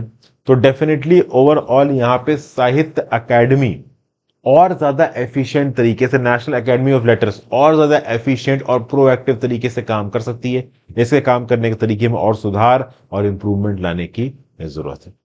ये बात यहाँ पे बोली जा रही है। फिर अगला, Israel is fighting in the dark in Gaza. अब इस fighting in the dark in Gaza का मतलब क्या है? देखिए, थियोडोर हर्जल की बात बोलते हैं, ये फाउंडर है मॉडर्न पॉलिटिकल जियोनिज्म के। जियोनिज्म एक ऐसी सद्भावना है जिससे एक ज्यूइश स्टेट की बात की गई है। डर जुडिन स्टार्ट में जियोनिज्म के बारे में लिखा है। जियोनिज्म आप कह सकते हो कि एक बहुत ही ज्यादा, आप कह लो, प्रो ज्यू वाली थ्योरी आप कह सकते हो, जिसमें ज्यूज के प्रोटेक्शन की बात लिखी हुई है। और ज्यूज का प्रोटेक्शन एक अरब वर्ल्ड ओटोमन एम्पायर की टेरिटरी के बीच में, इट वॉज नॉट ईजी। तो भैया जो ज्यू स्टेट है वो वॉल ऑफ डिफेंस बनेगा यूरोप के लिए एशिया में, सिविलाइजेशन का आउटपोस्ट बनेगा बार्बरिज्म में। ये किसने लिखा? ये थियोडोर हर्जल ने लिखा। मॉडर्न पॉलिटिकल जियोनिज्म के फाउंडर्स थे डर जुडिनस्टार्ट में, और ये पैम्फलेट पब्लिश हुआ था 1896 में। ठीक है ना भाई? इस पर्टिकुलर पैम्फलेट में इन्होंने ये भी आर्ग्यू किया था, थियोडोर हर्जल ने, कि भैया ज्यूज की सिक्योरिटी की गारंटी तभी हो सकती है जब ज्यूज के लिए एक सेपरेट नेशनल स्टेट बनाया जाए। इससे लिए बेहतर यही रहेगा कि जो पेलेस्टीन की जमीन है ये ज्यूज को दे दी जाए। ये उस समय पे डिमांड थी। और उसके बदले में यह भी बोला गया, टर्की के पूरे फाइनेंसेस की जिम्मेदारी ये पेलेस्टीन के लैंड में रहने वाले जो ज्यूज हैं वो ले लेंगे। उस समय पे टर्की की सेंट्रल अथॉरिटी ओटोमन एम्पायर हुआ करती थी। ओटोमन एम्पायर, ओटोमन सुल्तान के राज के समय पे ही ये जो ज्यूज हैं वो धीरे धीरे करके उन्होंने अपने आप को ओवरऑल स्टैब्लिश किया। कहां पे? इस पर्टिकुलर पेलेस्टीन की जमीन पे। ओके, उस समय पे ओटोमन सुल्तान से भी रिक्वेस्ट की गई कि पेलेस्टीन ज्यूज को दे दिया जाए, और टर्की के फाइनेंसेस ये जो ज्यूज हैं वो संभाल लेंगे। और ये जो मूवमेंट हर्जल ने शुरू किया था, फाइनली इस मूवमेंट के एंड पे स्टेट ऑफ इजराइल बनता है 1948 में। अब 75 साल बीत चुके हैं 1948 के बाद। ठीक है ना? जिस पर्टिकुलर सिविलाइजेशनल आउटपोस्ट की बात यहाँ पे हर्जल कह रहे थे, ये बेसिकली यहाँ पे इलीगल ऑक्यूपेशन ऑफ पैलेस्टीन के अंदर बदल चुका है। और यहाँ पे अक्सर कर लड़ाइयां होती रहती। अभी इजराइल एक लड़ाई गाजा स्ट्रिप में करता हुआ नजर आ रहा है। ठीक है ना? 10 हफ्तों में इजराइल, जिसके प्राइम मिनिस्टर बेंजामिन नेतन्याहू ने पीपल ऑफ लाइट बोला है, बेसिकली इजराइल के लोगों को पीपल ऑफ लाइट बोलते हैं बेंजामिन नेतन्याहू, ये ऑलरेडी 20,000 से ज्यादा फिलिस्तीनी लोगों को, फिलिस्तीनियंस को ऑलरेडी मार चुके हैं। इसमें से ज्यादातर वुमेन है और चिल्ड्रन है। 50,000 से ज्यादा वाउंडेड है। 90% से ज्यादा जो जनता है इस पर्टिकुलर इनक्लेव की, गाजा पट्टी की, वो यहाँ पे डिस्प्लेस हो चुकी है। इसराइल ने मैनेज किया है कि वो गाजा को, मतलब टेक्निकली क्या है कि यूनाइटेड नेशंस इस समय पे गाजा को ग्रेवयार्ड फॉर चिल्ड्रन बता रहा है और सबके लिए एक लिविंग हेल बता रहा है। तो सबसे बड़ा क्वेश्चन ये होता है कि इसराइल ने बेसिकली जिस ऑब्जेक्टिव के साथ गाजा के ऊपर लड़ाई शुरू की थी, क्या वो ऑब्जेक्टिव वो यहाँ पे मीट कर पाए? भाई 2.5 महीना बीत चुका है बॉम्बिंग का, इन्वेजन का, लड़ाई लंबे समय तक चली जा रही है। Has Israel been able to achieve its objectives? जब इसराइल ने इस जंग को शुरू किया था, इनके 2 डिक्लेयर्ड ऑब्जेक्टिव्स थे। एक ऑब्जेक्टिव तो इनका ये था, देखिए 7 अक्टूबर को जो हमास का अटैक हुआ था, 1200 इजरायलीज मरे थे और लगभग 240 हॉस्टेजेस ले लिए गए थे। तो एक तो इसराइल का ऑब्जेक्टिव ये था कि जिन 240 हॉस्टेजेस को इन हमास के फाइटर्स ने बंधक बना रखा है, इनको हम छुड़ाएंगे। हालांकि टेक्निकली केवल एक हॉस्टेज को छुड़वा पाए हैं इजरायलीज, और इस छुड़ाने के प्रोसेस में 3 को वो खुद गोली मार चुके हैं। और जो ओवरऑल 100 से ज्यादा हॉस्टेज छोड़े गए थे वो एक पर्टिकुलर डील के अंदर छोड़े गए थे। समझ गए?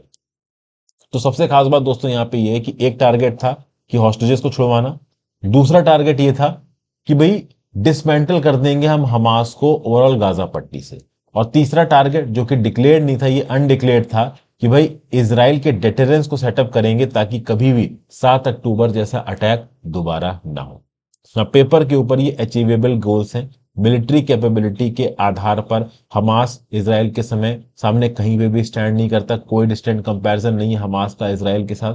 वेस्ट एशिया की सबसे पावरफुल कंट्री है इसराइल, अपने आप एक न्यूक्लियर पावर है, एक डेवलप्ड इकोनॉमी है, और उसको यूनाइटेड स्टेट्स पॉलिटिकली और मिलिटरली और इकोनॉमिकली बैक करता है।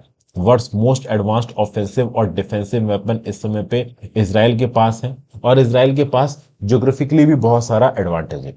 गाजा के जितने बॉर्डर्स हैं वो इसराइल कंट्रोल करता है except the Rafah crossing with Egypt, उसके ऊपर भी यहाँ पे इसराइल पूरी तरीके से कब्जा करने की कोशिश कर रहा है। हमास की बात की जाए तो हमास के पास 50,000 फाइटर्स हैं, असॉल्ट राइफल्स हैं, short to medium range rockets हैं।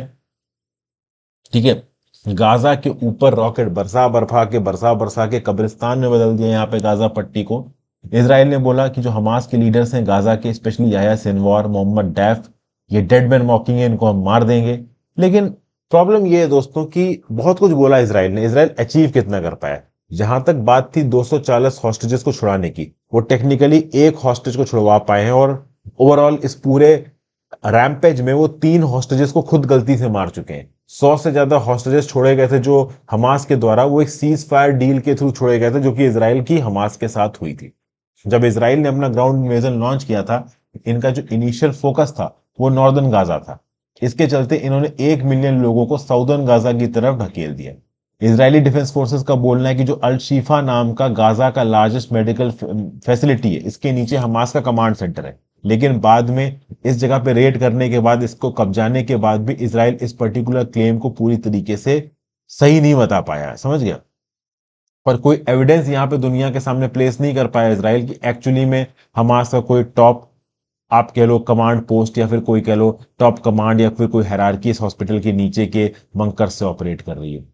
इसराइल की बात की जाए तो उसका एक्सीलेंट ट्रैक रिकॉर्ड है कन्वेंशनल राइवल्स के अगेंस्ट। ठीक है ना, तो इजिप्ट से लड़ाई हुई, इजिप्ट को हराया, जॉर्डन से लड़ाई हुई, जॉर्डन को हराया, सीरिया से लड़ाई हुई, सीरिया को लड़ाया। लेकिन जब बात आई नॉन स्टेट एक्टर्स की, हमास जैसे एक्टर्स की, हिजबुल्लाह जैसे एक्टर्स की, पैलेस्टीनियन लिबरेशन जैसे ऑर्गेनाइजेशंस के एक्टर्स की, तब ओवरऑल इसराइल की जो परफॉर्मेंस है वो बहुत मिक्स्ड है। इसराइल पिछले 50 सालों में कन्वेंशनल वॉर नहीं लड़ा है। 1982 में इन्होंने लेबनान पे अटैक कर दिया था पैलेस्टीनियन लिबरेशन ऑर्गेनाइजेशन को कंट्री से भगाने के लिए। ठीक है, इजरायली प्राइम मिनिस्टर मेनाचम बेगिन थे उस समय पे। उन्होंने बोला कि अगर इन पैलेस्टीनियन पीएलओ वालों को हमने लेबनान से भगा दिया तो 40 साल का पीस आएगा। लेकिन पीस 40 साल तो आया नहीं, 18 साल तक तो जल्दी ही चलती रही। फाइनली लेबनान से पीएलओ को तो भगा दिया, लेकिन बवाल ये हो गया कि लेबनान में एक और खतरनाक ग्रुप क्रिएट हो गया जिसका नाम है हिजबुल्लाह। ठीक है, 2006 में लेबनान से इस हिजबुल्लाह को एलिमिनेट करने के लिए इसराइल ने फिर से जंग शुरू की। लेकिन इस बार 1 महीने की इंटेंस फाइटिंग के बाद में इसराइल को समझ में आ गया कि सीज फायर कर लेना ठीक है, हिजबुल्लाह यहाँ पे काफी ताकतवर है। और इस जीत के बाद टेक्निकली इसराइल यहाँ पे जीत गया था, इसराइल क्लेम कर रहा था वो जीता है, बट हिजबुल्लाह को पूरी तरीके से हटा नहीं पाए थे। तो हिजबुल्लाह पॉलिटिकली स्ट्रांग उभर के आया। लेबनान की आप कह लो पार्लियामेंट में भी हिजबुल्लाह को यहाँ पे जगह मिली। हिजबुल्लाह ने अपनी मिलिट्री स्ट्रेंथ को बढ़ाया, कई गुना बढ़ाया। गाजा पट्टी से 2005 में जब विड्रॉ किया इसराइल ने, उसके बाद वो गाजा पट्टी के ऊपर 4 मेजर बॉम्बिंग कैंपेन्स को ऑलरेडी लॉन्च कर चुके हैं। ओवरऑल हमास के नेटवर्क को तोड़ने की कोशिश कर रहे थे। इनफैक्ट हमास को बनाने में भी इसराइल का बहुत बड़ा हाथ रहा है। पैलेस्टीनियन लिबरेशन ऑर्गेनाइजेशन जो फतह पॉलिटिकल पार्टी है, वो ओवरऑल वेस्ट बैंक में बहुत पॉपुलर है। अगर वो गाजा पट्टी में भी पॉपुलर हो जाती है तो डेफिनेटली इसराइल के लिए प्रॉब्लमेटिक चीजें होती है। इसलिए वो चाहते थे कि वेस्ट बैंक में अलग ताकत रहे और गाजा में अलग ताकत रहे। इसलिए हमास जो गाजा में थी उससे इसराइल को प्रॉब्लम नहीं थी। प्रॉब्लम 7 अक्टूबर को हो गई जब हमास ने ऐसा अटैक लॉन्च कर दिया जो कि इसराइल ने कभी सोचा भी नहीं था। ठीक है, तो बेसिकली 7 अक्टूबर के इस हमास अटैक के बाद जो अब तक गाजा पट्टी में जंग होती नजर आ रही है, वो अब तक की गाजा पट्टी की सबसे खतरनाक जंग में कन्वर्ट होती जा रही है। अब इसराइल का मेन नैरेटिव ये है कि भाई जो हमास है ना, ये इस्लामिक स्टेट की तरह काम करता है, तो हमास को हराना यहाँ पे बहुत ज्यादा जरूरी है। इसके फिजिकल स्ट्रक्चर्स को यहाँ पे तोड़ना बहुत ज्यादा जरूरी है। इसराइल चाहता है हमास पूरी तरीके से डिस्ट्रॉय हो जाए, क्योंकि इस्लामिक स्टेट जैसे स्ट्रक्चर्स ठीक तरीके से चलेंगे तो गड़बड़ हो जाएगा। प्रॉब्लम दोस्तों ये है कि इस्लामिक स्टेट का हमास के साथ जो कंपैरिजन है वो गलत है। इस्लामिक स्टेट एक इस्लामिक डेथ कल्ट था, अलकायदा का एक आउटग्रोथ था, एक ऑफशूट था, और उसने कुछ पर्टिकुलर इलाकों में केओस और मेहम मचा दिया, टेरिटरीज को कैप्चर किया, वहां पे टेरर फैलाया। मतलब इस्लामिक स्टेट ने सीरिया और इराक के ऊपर लोगों चीजें इंपोज करने की कोशिश की। जैसे कि आपने बहुत सारी सीरीज में भी देखा होगा, अभी रिसेंटली मोहित रैना की एक सीरीज आई है, ओके, और पहले भी आपने देख रखा होगा हॉलीवुड मूवीज में कि लेडीज ओवरऑल इस्लामिक एजेंडा पे ब्रेन वॉश होके चली तो जाती है इराक सीरिया में, फिर वहां पे जाके उनको पता चलता है कि यार ये तो गलत जगह आ गया, अब यहां से निकला कैसे जाए। और वहां पे ओवरऑल जो लोग पहुंच जाते हैं उनको ऊपर जबरदस्ती चीजों को इम्पोज किया जाता है, उनसे जबरदस्ती चीजें करवाई जाती हैं। और कई बार क्या होता है कि वहां पे ज्यादातर लोग जो मरते हैं वो मुस्लिम आर्मी के लोग हैं। ज्यादातर जिनको इस्लामिक स्टेट ने मारा वो मुस्लिम्स थे या मुस्लिम आर्मीज के थे, चाहे फिर वो कुर्द्स हों, चाहे वो सीरियन ट्रूप्स हों, चाहे वो ईरान बैक्ड शिया मिलिटियास हों, चाहे इराकी आर्मी के लोग हों। तो ओवरऑल इस्लामिक स्टेट वाली लड़ाई में ज्यादातर जो लड़े वो मुस्लिम्स ही थे। तो एक्चुअली में इस्लामिक स्टेट जो कर रहा था उससे लोग बहुत परेशान हो गए थे, कंटाल गए थे। लेकिन इसराइल पैलेस्टीन की जंग में हमास जो कर रहा है वो अलग है। ये मुस्लिम्स वर्सेस जूस की लड़ाई हो चुकी है, और जूस ने जो भी फिलिस्तीनियों के ऊपर अत्याचार किए इसके बारे में पूरी दुनिया को पता। देखिए अत्याचार तो किए हैं, ये अलग बात है कि इसराइलीज के ऊपर जूस के ऊपर खुद बहुत अत्याचार हुए हैं, लेकिन उन्होंने पैलेस्टीन में जो जूस के साथ किया उसको कोई जस्टिफाई नहीं कर सकता, वो यहां पे गलती है। तो ये जो इसराइल कह रहा है ना कि हमास एक प्रकार का इस्लामिक स्टेट, इसको खत्म करना जरूरत है, भाई हमास एक सोशल और पॉलिटिकल कॉज के साथ जुड़ा हुआ और वो कॉज है लिबरेशन ऑफ पैलेस्टीन। तो ये जो इसराइल का कंपैरिजन है हमास का इस्लामिक स्टेट के साथ, ये कंपैरिजन फ्लॉड है, और इसलिए यहां पे हमास को खत्म कर पाना मुश्किल है मिलिट्री मूव्स के थ्रू। इस समय पे हमास को आप कमजोर जरूर कर सकते हो, बट हमास की असली ताकत गाजा पट्टी में रहने वाले लोग हैं। और इस बार हमास प्रिपेयर्ड है, लॉन्ग रेजिस्टेंस के लिए प्रिपेयर्ड है। वो आसानी से इसराइल को कुछ मिलिट्री दे नहीं रहे, अपने आप को सरवाइव कर रहे हैं, भाग के बंकरों में छुप जाते हैं, बंकरों से निकल के यहाँ पे अटैक करने लगते हैं। और इसराइल भी इस पर्टिकुलर जंग में कंटाल गया है। ये इस बात से पता चला कि इसराइल ने अपनी रिजर्व फोर्सेस से 3 लाख सोल्जर्स को वापस इसराइल के सिविलियन जॉब्स में भेज दिया। रीजन बीइंग कि भाई उनकी इकोनॉमी यहाँ पे ठप बैठ रही थी, सब लोगों को परमानेंटली जंग में एंगेज करके नहीं रख सकते। और सबसे खड़ी बात दोस्तों ये है खास बात कि इस पूरी जंग में जो इसराइल का सबसे बड़ा सपोर्टर है यूएस, वो भी यहाँ पे फ्रस्ट्रेट होता जा रहा है। यूएस अक्सर कर इसराइल के साथ खड़ा होते ही नजर आया है, लेकिन recently US president Joe Biden ने फिर से बोला कि भाई ये इसराइल इस प्रकार से इनडिस्क्रिमिनेट बॉम्बिंग करता रहेगा तो ये ग्लोबली आइसोलेट हो जाएगा, हम कब तक चीजें करेंगे। अरब इसराइल नॉर्मलाइजेशन प्रोसेस भी यहाँ पे पूरी तरीके से रुक चुका है। जिस प्रकार से इसराइल इस जंग को आगे लेके ही जा रहा है, लेके ही जा रहा है, रोक ही नहीं रहा है, किसी प्रकार की भी मैनेजमेंट या एडजस्टमेंट की बात नहीं कर रहा है, ये जंग और लंगी चलने वाली है। यमन के हाउदी रेबल्स भी इस पर्टिकुलर जंग में यहाँ पे कूद चुके हैं। तो इसराइल इस पर्टिकुलर जंग में फंस चुका है, और डेफिनेटली गाजा पट्टी में एक एडवांटेज पे जरूरत है, जरूर है। भाई पैलेस्टीनियंस को बहुत मार रहा है हमास बैकफुट पे, पर डेफिनेटली इसराइल भी यहाँ पे फंस गया है। ओवरऑल काफी प्रॉब्लम में यहाँ पे इसराइल भी आ गया है। ठीक है, फिर अगला, how is UK cracking down on immigration. इसको लेके मैंने एक शॉर्ट वीडियो भी आपके लिए पहले बनाई थी। भैया यूके की सरकार ने रिसेंटली कुछ नए इमिग्रेशन रूल्स को यहाँ पे निकाला है। उनका मेन टारगेट क्या है कि भाई इमिग्रेंट्स का जो फ्लो है यूके के अंदर, इसको रोको। कैसे रोकोगे? वीजा रिक्वायरमेंट्स को टाइटन करके। कि जो several categories of worker visa है ना, जो यूके में जाके काम करते हैं लोगों को, इन वीजा रिक्वायरमेंट्स को आप टाइटन कर दो तो ऑटोमेटिकली लोग आना बंद कर देंगे। इमिग्रेशन पॉलिसी अपने आप में ही ओवरऑल काफी बड़ा, आप कह लो, कंजर्वेटिव पार्टी के लिए मुद्दा रही है। और इस समय पे जो ऋषि सुनाक साहब है, वो बाहर से आने वाले लोगों के बहुत एंटी लग रहे हैं। ऋषि सुनाक हो चाहे उनकी होम सेक्रेटरी सुवेला ब्रवनवन हो, दोनों ही इमिग्रेंट है और दोनों ही इमिग्रेंट्स के बिल्कुल अगेंस्ट खड़े हैं। अब यहाँ पे कुछ स्टैटिस्टिक्स देखते हैं। यूके के ऑफिस फॉर नेशनल स्टैटिस्टिक्स के हिसाब से जो नेट माइग्रेशन था यूके में 2022 में 7,45,000, मतलब जितने लोग यूके से बाहर गए और जितने लोग यूके में आए, तो आने वाले लोग जाने वाले लोगों से 7,45,000 ज्यादा है। ठीक है ना। और ये बोला गया कि जो वर्क परमिट इशू किए गए हैं फॉरेन टेक्नोलॉजी प्रोफेशनल्स को 2021 में इशू किए गए थे 39,899, 2022 में शुरू इशू किए गए 52,686, जो कि पिछले 5 सालों में सबसे ज्यादा हो। जो वेब डिजाइन एंड डेवलपमेंट वाला काम था, इसमें लार्जेस्ट परसेंटेज इंक्रीज देखने को मिला, 76% मोर वर्क परमिट्स यहाँ पे इशू हुए।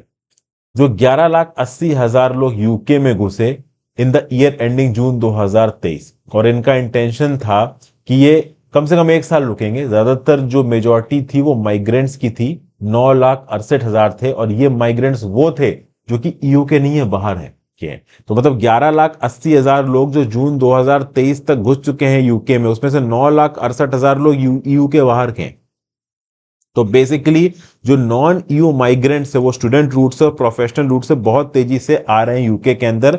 2023 की बात कर लो और 2022 की बात कर लो, बहुत सारे ऐसे माइग्रेंट्स ने काम लिया है हेल्थ वर्कर के सेक्टर में। देखिए, नेशनल हेल्थ सर्विसेज और सोशल केयर के सेक्टर में यूके में भारी कमी थी, ठीक है ना, वैकेंसीज बढ़ रही थी, इसलिए इस पर्टिकुलर सेक्टर में दिल खोल के वीजा बांटा है यूनाइटेड किंगडम ने। अब यू के बाहर, मतलब यूरोपियन यूनियन से अलग हटके कौन सी कंट्री सबसे ज्यादा माइग्रेंट्स भेज रही है यूके को? नंबर 1 पे आती है इंडिया, 2,53,000।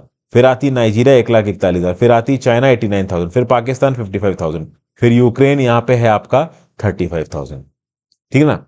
इसमें से 39% यूके में घुसे थे स्टडीज परस्यू करने के चक्कर में, 33 वर्क परस्यू करने के चक्कर में, 9% ह्यूमैनिटेरियन रीजंस के चलते। अब ओपनली जो प्राइम मिनिस्टर है यूके के ऋषि सुनाक साहब ये बोल रहे हैं कि भाई देखिए माइग्रेशन कुछ ज्यादा ही हो रहा है, it is far too high. Okay, और ये अनसस्टेनेबल प्रेशर डाल रहा है कम्युनिटीज के ऊपर, काउंसिल्स के ऊपर। ये बात labour leader sir care Starmer ने भी बोली कि भैया इनवर्ड माइग्रेशन का रेट यूके के अंदर शॉकिंगली हाई है और ये आगे आने वाले समय में इनकी इकोनॉमी को तोड़ के रख देगा। तो ये जो नए वीजा रेगुलेशंस है ना, ये क्लैम्प डाउन करेंगे डिपेंडेंस ऑफ स्टूडेंट्स पे जो कि यूके के अंदर आ रहे हैं। तो बेसिकली यूके के अंदर जो स्टूडेंट्स पढ़ने के लिए आते थे, तो जो रिसर्च करने के लिए आ रहे हैं उनके ही फैमिली मेंबर्स को वीजा मिलेगा, बाकियों को वीजा नहीं मिलेगा। पहले यूके के स्टूडेंट्स का क्या था कि उनके फैमिली मेंबर्स को वीजा मिल जाता था, डिपेंडेंट्स को वीजा मिल जाता था, अब नहीं दे रहे वो। और वर्क रिक्वायरमेंट के रिस्पेक्ट में अगर आपको अपनी फैमिली मेंबर्स को वीजा दिलवाना है तो पहले ओवरऑल जो मिनिमम सैलरी थी वो मिनिमम सैलरी का रेट अब बढ़ा दिया गया है। तो पहले जो $26,200 की मिनिमम सैलरी थी वो $38,700 पे कर दी गई है। ठीक है भाई, तो ये सब बातें ओवरऑल यहाँ पे बोली गई हैं। तो ओवरऑल आपको हाई स्किल्ड जॉब्स में आओगे तो ही आपको $38,700 बोल दिया मैंने, £38,700 की सालाना सैलरी मिलेगी और उसके बाद ही आप वीजा के लिए यहाँ पे अप्लाई कर सकते हैं। ठीक है ना भाई। फिर इमिग्रेंट केयर वर्कर्स जो अपनी फैमिली मेंबर्स को साथ में लेके आते थे, इनके वीजा को भी यहाँ पे रिव्यू किया जा रहा है। ओवरऑल इमिग्रेशन जो हेल्थ के सेक्टर में काम करने के लिए आ रहे हैं उनके ऊपर एक हेल्थ सरचार्ज लगाया जा रहा है वर्क वीजा के लिए। और जो एनुअल वीजा फी होल्डर्स थे उनके लिए जो सरचार्ज सालाना लिया जाता था £624 का, वो £1,035 लिया जा रहा है। तो बेसिकली इमिग्रेशन के बहुत सारे एवेन्यूज को, फिर चाहे वो ग्रेजुएट्स के लिए स्टूडेंट वीजा के साथ फैमिली मेंबर्स को वीजा देना हो, चाहे मिनिमम सैलरी का यहाँ पे क्राइटेरिया हो, चाहे सरचार्ज का यहाँ पे क्राइटेरिया हो, सबको यहाँ पे बढ़ाया जा रहा है और स्ट्रिक्ट किया जा रहा है। किसके द्वारा? ओवरऑल यूके की सरकार के द्वारा। ठीक है ना भाई, ये सब बातें यहाँ पे बोली गई हैं और इसके थ्रू ओवरऑल यूके की सरकार बाहर के इमिग्रेशन को अपने देश में कम करने की कोशिश कर रहा है। ठीक है, आगे चलते हैं। India $60 billion man made textile sector reels from China's import club. यहाँ पे क्या बोला जा रहा है? मतलब ये बोला जा रहा है कि टेक्सटाइल सेक्टर के अंदर मैन मेड फैब्रिक्स में खासा कर इंडिया ज्यादातर जो कुछ भी बना रहा है वो चाइनीज इंपोर्ट के दम पे बना रहा है। देखिए, इंडिया का जो मेजर टेक्सटाइल हब है लुधियाना का, सूरत का, एरोड का, ये इन सरमाउंटेबल चैलेंजेस को लड़ रहे हैं। एक तो इनका इंपोर्ट बढ़ रहा है, लार्ज स्केल डंपिंग हो रही है इंडिया के अंदर मैन मेड फैब्रिक्स की। और डंपिंग कहां से हो रही है भाई? चाइना से हो रही है। और मैन मेड फैब्रिक का जो सेक्टर है इसकी इंडिया के अंदर जो ओवरऑल वर्थ है वो है $60 बिलियन। राजेश बंसल करके एक फैब्रिक प्रोसेसर है आपके लुधियाना में, ये देखिए क्या बोल रहे हैं। इन्होंने बोला कि ये अपने फ्रेंड्स को नागपुर लेके गए, वहां पे एक रिटेल आउटलेट में गए फ्लीस खरीदने के लिए। जो 6 पीसेस फ्लीस के इनको दिखाए गए उसमें से 4 चाइना से आए थे। चाइना फैब्रिक को बहुत सस्ते दामों में इंडिया के अंदर डंप करता है और इससे यहां पे देखिए प्रॉब्लम क्रिएट होती है। जो अशोक जीरावाला है, president of the federation of Gujarat weavers association, इनका यह बोलना है कि ये अपनी वीविंग यूनिट्स को फुल कैपेसिटी पे चला नहीं पा रहे, क्योंकि इनकी वीविंग यूनिट्स में जो मैन मेड फैब्रिक्स मिल रहा है वो मैन मेड फैब्रिक्स की मिनिमम एक प्राइस है मार्केट में। और ओवरऑल यही मैन मेड फैब्रिक टेक्सटाइल अगर आप चाइना से इंपोर्ट करते हो तो वो इतना ज्यादा सस्ता मिलता है कि domestically produce man made fabric उसके साथ कंपीट ही नहीं कर सकता। सी जगन्नाथन करके एक इंडिविजुअल है जो कि फैब्रिक्स को वीव करते हैं इरोड में। ये विस्कोस यॉन इंपोर्ट करते हैं चाइना से। इनका ये बोलना है कि जब इंडिया के अंदर ₹180 प्रति किलो का एक यान मिल रहा है, चाइना से आने वाला यान ₹125 प्रति किलो का है। तो बेसिकली पिछले एक महीने में भले चाइनीज यान की कीमत थोड़ी ज्यादा रही, बट ओवरऑल चाइनीज यान की कीमत इतनी ज्यादा कम रही है कि ज्यादातर लोग ओवरऑल चाइना से यहाँ पे इंपोर्ट करने की कोशिश कर रहे हैं। और चाइना बड़ी क्वांटिटी में इस पर्टिकुलर यान को और मैन मेड फैब्रिक को इंडिया के अंदर डंप कर रहा है। पिछले 3 सालों में जो मैन मेड फैब्रिक के इंपोर्ट्स हैं जो कि 20% ड्यूटी को अट्रैक्ट करते हैं, ये ऑलमोस्ट डबल हो चुके हैं और इनकी इनवॉइसेस में जबरदस्त अंडर वैल्यूएशन हो रहा है। जो मिस्टर विज द्वारा डाटा शेयर किया गया 2019-20 का April to March, 325 ton of fabric हर डे चाइना से इंडिया के अंदर इंपोर्ट हो रहा है $4.6 पर केजी की। उस पर आप कह लो ये वॉल्यूम अप्रैल से जून क्वार्टर में 887 टन अ डे हो गया और इसकी एवरेज वैल्यू हो गई $2.9। सो $4.6 से $2.9, मतलब यहाँ पे ओवरऑल इनवॉइस वैल्यू में अंडर वैल्यूएशन हो रहा है, जिसके चलते कस्टम्स को ड्यूटी कम करनी पड़ती है, भारत सरकार को ड्यूटी कम पे करनी पड़ती है, जिसके चलते ये मैनमेड फैब्रिक जो कि चाइना से इंडिया के अंदर बन के आ रहे हैं, ये भाई हो जाते हैं सस्ते, और डोमेस्टिक मार्केट में जो फैब्रिक बन रहे हैं वो इनके साथ कंपीट नहीं कर पाएंगे। ठीक है, तो बेसिकली यहां पे सरकार को बोला जा रहा है कि सरकार एक नोटिस इश्यू करे कस्टम्स को कि जो मैनमेड फैब्रिक बाहर चाइना से आ रहा है वो मिनिमम दाम इतने पे तो एसएस होना ही चाहिए, उससे कम दाम पे एसएस ना हो, चूंकि उससे कम दाम पे होगा तो ड्यूटी वगैरह कम हो जाएगी, तो डोमेस्टिक मार्केट में चाइना का जो मैनमेड फैब्रिक है वो इतना सस्ता पहुंचेगा कि जो डोमेस्टिक मैन्युफैक्चरिंग मार्केट है एमएमएफ का वो यहाँ पे कंपीट ही नहीं कर पाएगा। ये सब बातें यहाँ पे बोली जा रही है। तो इंडिया में जो लोकल स्पिनर्स हैं, निटर्स हैं, वीवर्स हैं, प्रोसेसर्स हैं, वो कॉम्पिटिटिव प्राइसेस पे इन फैब्रिक्स को प्रोवाइड ही नहीं कर पा रहे हैं, और हर कोई ओवरऑल इन फैब्रिक्स को चाइना से इंपोर्ट करना चाह रहा है। तो जो हमारी डाउनस्ट्रीम इंडस्ट्री, जो मैन्युफैक्चरिंग इंडस्ट्री, वो 70% कैपेसिटी पे काम कर रही है। हम ज्यादा प्रोडक्शन कर सकते हैं बट कर नहीं पा रहे। ठीक है ना। फिर एक क्विक ट्रेड एस्टिमेट बताते हैं नवंबर 2023 के लिए। ये trade estimates confederation of Indian textile industry, इनका ये बोलना है कि जो एक्सपोर्ट है मैनमेड फैब्रिक्स का, यान का, मेडअप्स का, ये 7.33% लो था नवंबर 2023 में ईयर ऑन ईयर। अप्रैल से नवंबर में द डिक्लाइन था 23.2%। 2017-18 में फैब्रिक डोमिनेट कर रहे थे टोटल एमएमएफ एक्सपोर्ट्स को। ठीक है ना।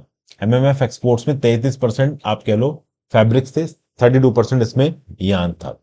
तो बेसिकली ओवरऑल ये बोला जा रहा है कि इंडिया के अंदर ना ओवरऑल ये जो चाइना से अलग अलग प्रोडक्ट्स की डंपिंग होती है, जिसमें मैनमेड फैब्रिक भी आ गए, इन मैनमेड फैब्रिक की अंडर इन्वॉइसिंग के चलते और बल्क क्वांटिटी में इंडिया के अंदर डंपिंग के चलते इंडिया की जो डोमेस्टिक मैन्युफैक्चरिंग इंडस्ट्री एमएमएफ की, वो बहुत बुरी तरीके से इंपैक्ट हो रही है। प्लस एक और प्रॉब्लम है, इंडिया के अंदर जो टेक्सटाइल सेक्टर वो कॉटन बेस्ड है। ठीक है ना भाई। तो बेसिकली एमएमएफ प्रोडक्ट्स में इनोवेशन की जरूरत है। अब चूंकि चाइना से सस्ते प्रोडक्ट्स आ रहे हैं तो इनोवेशन ज्यादा हो नहीं पा रहा है। चाइना, थाईलैंड, कोरिया ऑलरेडी काफी कुछ हद तक इनोवेट कर चुके हैं मैनमेड फैब्रिक के केस में, इंडिया काफी पीछे है। हम अभी भी इसको ओवरऑल रॉ मटेरियल की तरह देख रहे हैं, इसकी मैन्युफैक्चरिंग में इंडिया ज्यादा रोल प्ले कर नहीं पा रहा है। तो बेसिकली यहाँ पे क्वालिटी कंट्रोल ऑर्डर लाने की जरूरत है, ताकि चाइना से आने वाले क्वालिटी कंपोर्ट ऑर्डर, मतलब आप कह सकते हो कि BIS, bureau of Indian standards, quality को चेक करता है। तो बीआईएस की स्टैंडर्ड्स या बीआईएस के सर्टिफिकेट की जरूरत है अगर आप कुछ पर्टिकुलर चीजों को इंडिया के अंदर इंपोर्ट करना चाहते हो। तो इस प्रकार के फैब्रिक्स के ऊपर बीआईएस कॉम्प्लाइंस लगा सकते हैं, जिसके चलते बाहर से आने वाला फैब्रिक जो जरूर से ज्यादा सस्ता है या क्वालिटी में गिरा हुआ है, कम दाम पे आ रहा है, उसको यहाँ पे डिस्करेज किया जा सके, एक मिनिमम दाम पे उसको लेके आया जाए, एंटी डंपिंग ड्यूटी लगाई जा सकती है। और उसके बेसिस पे अगर आप देखो तो इंडिया की डोमेस्टिक इंडस्ट्री को इन्हीं बहानों से और कॉम्पिटिटिव बनाने की यहाँ पे कोशिश की जा रही है। ठीक है भाई। तो ये सब बातें ओवरऑल यहाँ पे बोली जा रही है। फिर कुछ एग्जाम्पल दिया जा रहा है, जैसे कि रेयन फैब्रिक वीव करने वाला एक इंडिविजुअल जो कि लोकल ट्रेडर्स को बेचता है, उसका क्या बोलना है कि भाई ऑटोमेटेड लूम्स पे जब काम होते हैं, अब जो बायर्स हैं वो प्रति मीटर 2 से 5 रुपए कम देने को तैयार है। अब 2 से 5 रुपए कम दोगे आप तो ओवरऑल 30,000 रुपए जो एक फिटर चार्ज करता है एक महीने का इनकी लूम्स को चलाने का, उसको मैं पैसा कैसे दूंगा। तो बेसिकली इंडिया के वीवर्स इस बात को लेके स्ट्रगल कर रहे हैं कि चाइना से जो इतने कम दाम पे आ रहा है फैब्रिक, उस पर्टिकुलर फैब्रिक को इंडिया में हम उतने कम दाम पे नहीं बना पा रहे, इट इज प्रैक्टिकली इम्पॉसिबल, जिसके चलते हमारी इंडस्ट्री चाइनीज इंपोर्ट्स के चलते ओवरऑल डिसएडवांटेज में जा रही है, अनकॉम्पिटिटिव होती जा रही है। ठीक है। फिर अगला, the rebel who became the ruler. यहां पे बात हो रही है भाई शेख हसीना जी की, आपने फोटो देख के यहां पे पहचान लिया होगा। और कुछ पुरानी बातें यहां पे बताई जा रही हैं। 30 अप्रैल 1991 की बात है, एक साइक्लोन आता है कोस्टल बांग्लादेश में मॉन्स्ट्रस फेरोसिटी के साथ। स्टॉर्म सर्जेस आते हैं, सी वाटर काफी हद तक इनलैंड आ जाता है। 7 घंटे लंबा साइक्लोन था, 1,40,000 लोग इस साइक्लोन में मर जाते हैं। उस समय पे शेख हसीना लीडर थी आवामी लीग की और प्रिंसिपल अपोजिशन में थी। उस समय पे खालिदा जिया की सरकार थी, बांग्लादेश नेशनलिस्ट पार्टी की। तो जब ये साइक्लोन आया ना बांग्लादेश के अंदर, साइक्लोन के इलाकों के अंदर पहुंच गई शेख हसीना और वहां पे जाके उन्होंने लोगों के साथ डायरेक्टली कनेक्ट किया। ठीक है। इससे पहले कि बांग्लादेश नेशनलिस्ट पार्टी की खालिदा जिया कुछ कर पाती और ओवरऑल मॉरल रिस्पॉन्सिबिलिटी वगैरह ले पाती, शेख हसीना जी ओवरऑल लोगों के, गरीब मरने वाले लोगों के बीच में पहुंच के उनके साथ ग्रीव कर रही थी। तो इसके चलते ओवरऑल जो शेख हसीना जी हैं उनकी जो पॉपुलैरिटी है वो बांग्लादेश में बहुत तेजी से बढ़ी। अब आप कुछ इवेंट्स को देखो यहाँ पे, ये मैंने बात बताई 1991 की।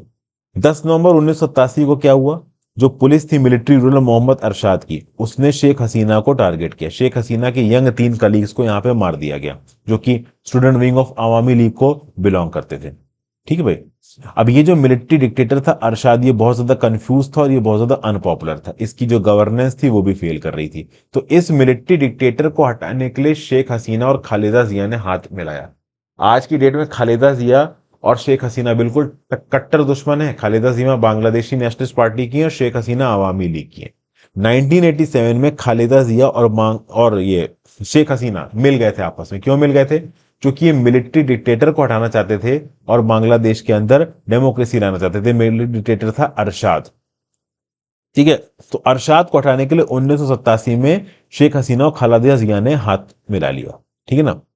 अब ये दोनों एक दूसरे के अगेंस्ट थी, लेकिन यहां पे इन्होंने अलायंस बनाया ताकि डेमोक्रेसी लेके आ सके। डेमोक्रेसी के बाद इन दोनों सोचा कि भाई देखेंगे कौन यहाँ पे ताकत में बैठता है, कौन यहाँ पे नहीं बैठता है। 1990 की विंटर में हसीना और जिया ने मिलकर मोबिलाइज किया ढाका में लाखों की तादाद में लोगों को, जिसने अरशाद के फाउंडेशंस को हिला के रख दिया। ठीक है ना। अरशाद ने तो पहले बांग्लादेश के अंदर इमरजेंसी लगाई, बाद में अरशाद मिलिट्री रूलर के ऊपर बांग्लादेश के लोगों का इतना प्रेशर आया कि उसने खुद ही यहां पर रिजाइन कर दिया। उसने बोला कि भैया मैं मिलिट्री रूलर की कुर्सी से हट रहा हूं। फरवरी 1991 में इलेक्शंस होते हैं और बांग्लादेश नेशनलिस्ट पार्टी की सरकार बन जाती है। खालिदा जिया यहां पे लीडर बन जाती है और शेख हसीना यहां पे प्रिंसिपल अपोजिशन बन जाती है। उसके बाद शेख हसीना ने अपनी पॉपुलैरिटी पे काम करना शुरू किया। 1991 में जो ओवरऑल साइक्लोन आया था उस पर किस प्रकार से शेख हसीना ने काम किया, उनका पॉलिटिकल क्लाउड बढ़ा। 1991 से पहले भी अगर आप देखो तो एक साइक्लोन भोला करके आया था 1970s के विंटर में। उस समय पे याहिया खान की सरकार थी, कहां पे? बांग्लादेश के अंदर। उस समय पे बांग्लादेश ईस्ट पाकिस्तान हुआ करता था, वो ओवरऑल आजाद नहीं हुआ था। तो ये जो साइक्लोन 1970 में आया था, जब याहिया खान पाकिस्तान का लीडर था और उस समय पे बांग्लादेश पाकिस्तान से अलग नहीं हुआ था, उस समय पे अगर आप देखो तो जो डिवास्टेशन हुआ था ना बांग्लादेश के अंदर, उस डिवास्टेशन के प्रति पाकिस्तान के याहिया खान का ज्यादा ध्यान नहीं दिया और उस डिवास्टेशन के बावजूद भी ऑपरेशन सर्चलाइट चलाया गया पाकिस्तान की सरकार के द्वारा और बंगालियों को ढूंढ ढूंढ के मारा गया। बांग्लादेशियों की जो डेमोक्रेटिक एस्पिरेशंस थी ना, उसको पूरी तरीके से क्रश किया गया पाकिस्तान के मिलिट्री के द्वारा। ओके। तो ये सब बातें उस समय पे इन्हीं शेख हसीना के फादर मुजीबुर रहमान साहब लीडरशिप कर रहे थे। मैं आपको बता दूं, एक समय पे ईस्ट पाकिस्तान में आबादी वेस्ट पाकिस्तान से ज्यादा की थी। तो ईस्ट पाकिस्तान में मुजीबुर रहमान को लीडर बनाने की बात की गई पूरे पाकिस्तान की, लेकिन ईस्ट पाकिस्तान को एक स्टेप ब्रदर जैसा आप कह लो, आप ये ट्रीटमेंट दे रहा था उस समय का पाकिस्तान। तो उसके चलते ओवरऑल बवाल मच गया। उसके बाद जब डेमोक्रेटिक एस्पिरेशंस को बंगाल के अंदर दबाने की कोशिश की 1971 में, इंडिया ने इंटरवीन किया और उसके बाद रेस्ट इज हिस्ट्री, बांग्लादेश यहाँ पे अलग हो गया। लेकिन उसके बाद अनफॉर्चुनेटली शेख मुजीबुर रहमान साहब को एसोसिनेट कर दिया जाता है 14 अगस्त 1975 को। इनकी ऑलमोस्ट पूरी फैमिली को वाइप आउट कर दिया जाता है, लेकिन 2 महीने बच जाती हैं, क्योंकि उस समय शेख हसीना वेस्ट जर्मनी में थी। ये और इनकी बहन रेहाना इस मैसेकर को बच जाती हैं। ठीक है। इनके 5 साल का छोटा भाई शेख रसल तक मर जाता है, लेकिन शेख हसीना बच जाती। शेख हसीना बाद में इंडिया में 6 साल के लिए रहती हैं। इस समय पे फ्यूचर प्राइम मिनिस्टर की तरह ये अपने आप को मोल्ड करती हैं। ठीक है ना। इस समय पे हसीना जी फ्रेंडशिप करती हैं कांग्रेस लीडर प्रणब मुखर्जी के साथ, इंडिया के गांधी के साथ इन्फ्लुएंशियल होती हैं। 17 मई 1981 को शेख हसीना बांग्लादेश वापस लौटती हैं। उस समय पे अवामी लीग इनको जनरल सेक्रेटरी चुन लेता है। ठीक है ना। अरशाद रिजाइम के अगेंस्ट इनका बैटल मुश्किल था। खालिदा जिया के अगेंस्ट इनका बैटल बहुत मुश्किल था। खालिदा जिया फॉर्मर मिलिट्री रूलर, जिया उर रहमान की विडो थी। ठीक है ना भाई। तो ये भी शेख हसीना को कॉर्नर करने की कोशिश करती, लेकिन शेख हसीना ने खालिदा जिया के अटैक्स को, अरशाद के अटैक्स को बहुत प्रॉपर तरीके से टैकल किया और 1996 के इलेक्शन में बांग्लादेश नेशनलिस्ट पार्टी हार जाती है, अवामी लीग जीत जाती है और हसीना मैडम बैठ जाती है प्राइम मिनिस्टर की कुर्सी पर। 1997 में शेख हसीना जी 30 साल का ये Ganga water sharing agreement India के साथ साइन करती हैं, जो कि 2026 तक वैलिड रहेगा। फिर इनका ये बोलना था कि एम्बिशियस ब्रिज बनाएंगे पद्मा रिवर पे इनके टेन्योर के समय पे। जो चकमास्त चित्तगोंग हिल ट्रैक में इनके साथ इन्होंने बात की, उनके साथ पीस ट्रीटी साइन की 2 दिसंबर 1997 को। ठीक है ना। तो इन सब चीजों के चलते जो शेख हसीना की ओवरऑल पॉपुलैरिटी थी वो बांग्लादेश में बढ़ी, लेकिन उसके बावजूद भी 2001 के इलेक्शंस वो हार गई। इलेक्शन जब हुए थे तो उस समय पे केयर टेकर सरकार थी, जो पार्टी जीती थी वो 4 पार्टी का अलायंस था, जिसमें बांग्लादेश नेशनलिस्ट पार्टी, जमात इस्लामी, जातिया पार्टी और इस्लामिक ओकियो जोते पार्टी थी। तो यहाँ पे शेख हसीना हार जाती है और बीएनपी लेड गवर्नमेंट बनती है। ठीक है भाई, बीएनपी लेड गवर्नमेंट यहाँ पे बन जाता है। अब ये बीएनपी लेड गवर्नमेंट उल्फा और इंडिया के नॉर्थ ईस्ट के सेक्शनिस्ट फोर्सेस को सपोर्ट करने लगती है, एंटी इंडिया काम करने लगती है। रैम्पेड करप्शन और पब्लिक प्रोटेस्ट शुरू हो जाते हैं पूरे देश के अंदर। फिर एक नई केयर टेकर सरकार आती जनवरी 2007 में मिलिट्री की मदद से, जो कि इमरजेंसी लगा देती है। इलेक्शन पोस्टपोन हो जाते हैं। इस समय पर हसीना जिया को जेल में डाल दिया जाता है करप्शन चार्जेस के ऊपर। उसके चलते शेख हसीना को पब्लिक सिंपैथी मिलती है। 29 दिसंबर 2008 को फिर से इलेक्शन होते हैं और ये फिर से ताकत में आ जाती हैं। और इस बार ये अपनी इंडिया के साथ पार्टनरशिप को कैपिटलाइज करती हैं। Teesta water sharing agreement sign करती हैं, इंडिया के साथ historic land border agreement sign करती हैं।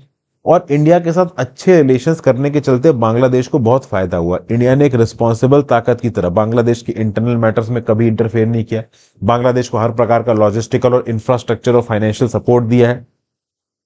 ठीक है, ये चीज अगर पाकिस्तान उतनी समझदारी के साथ कर पाता तो उनकी इकोनॉमिक हालत भी बहुत अच्छी होती, क्योंकि आपके नेबर्स कितने इकोनॉमिकली इफिशियल से बहुत हद तक डिपेंड करता है। अगर इंडिया पाकिस्तान के ट्रेड को प्रॉपर तरीके से बढ़ा दिया, इकोनॉमिक एंगेजमेंट हो जाए, पीपल टू पीपल कांटेक्ट हो जाए, तो पाकिस्तान को इकोनॉमिकली बहुत फायदा होगा, इंडिया को भी फायदा होगा। बट अनफॉर्चुनेटली ऐसा हो नहीं पा रहा। लेकिन बांग्लादेश की लीडर शेख हसीना इस बात को समझ पाई और आज की डेट तक वो यहाँ पे ताकत में है। 2014 में ताकत में वापस आई थी।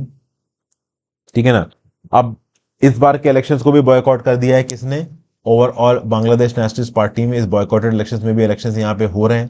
लेट्स सी इसमें आगे क्या होता है।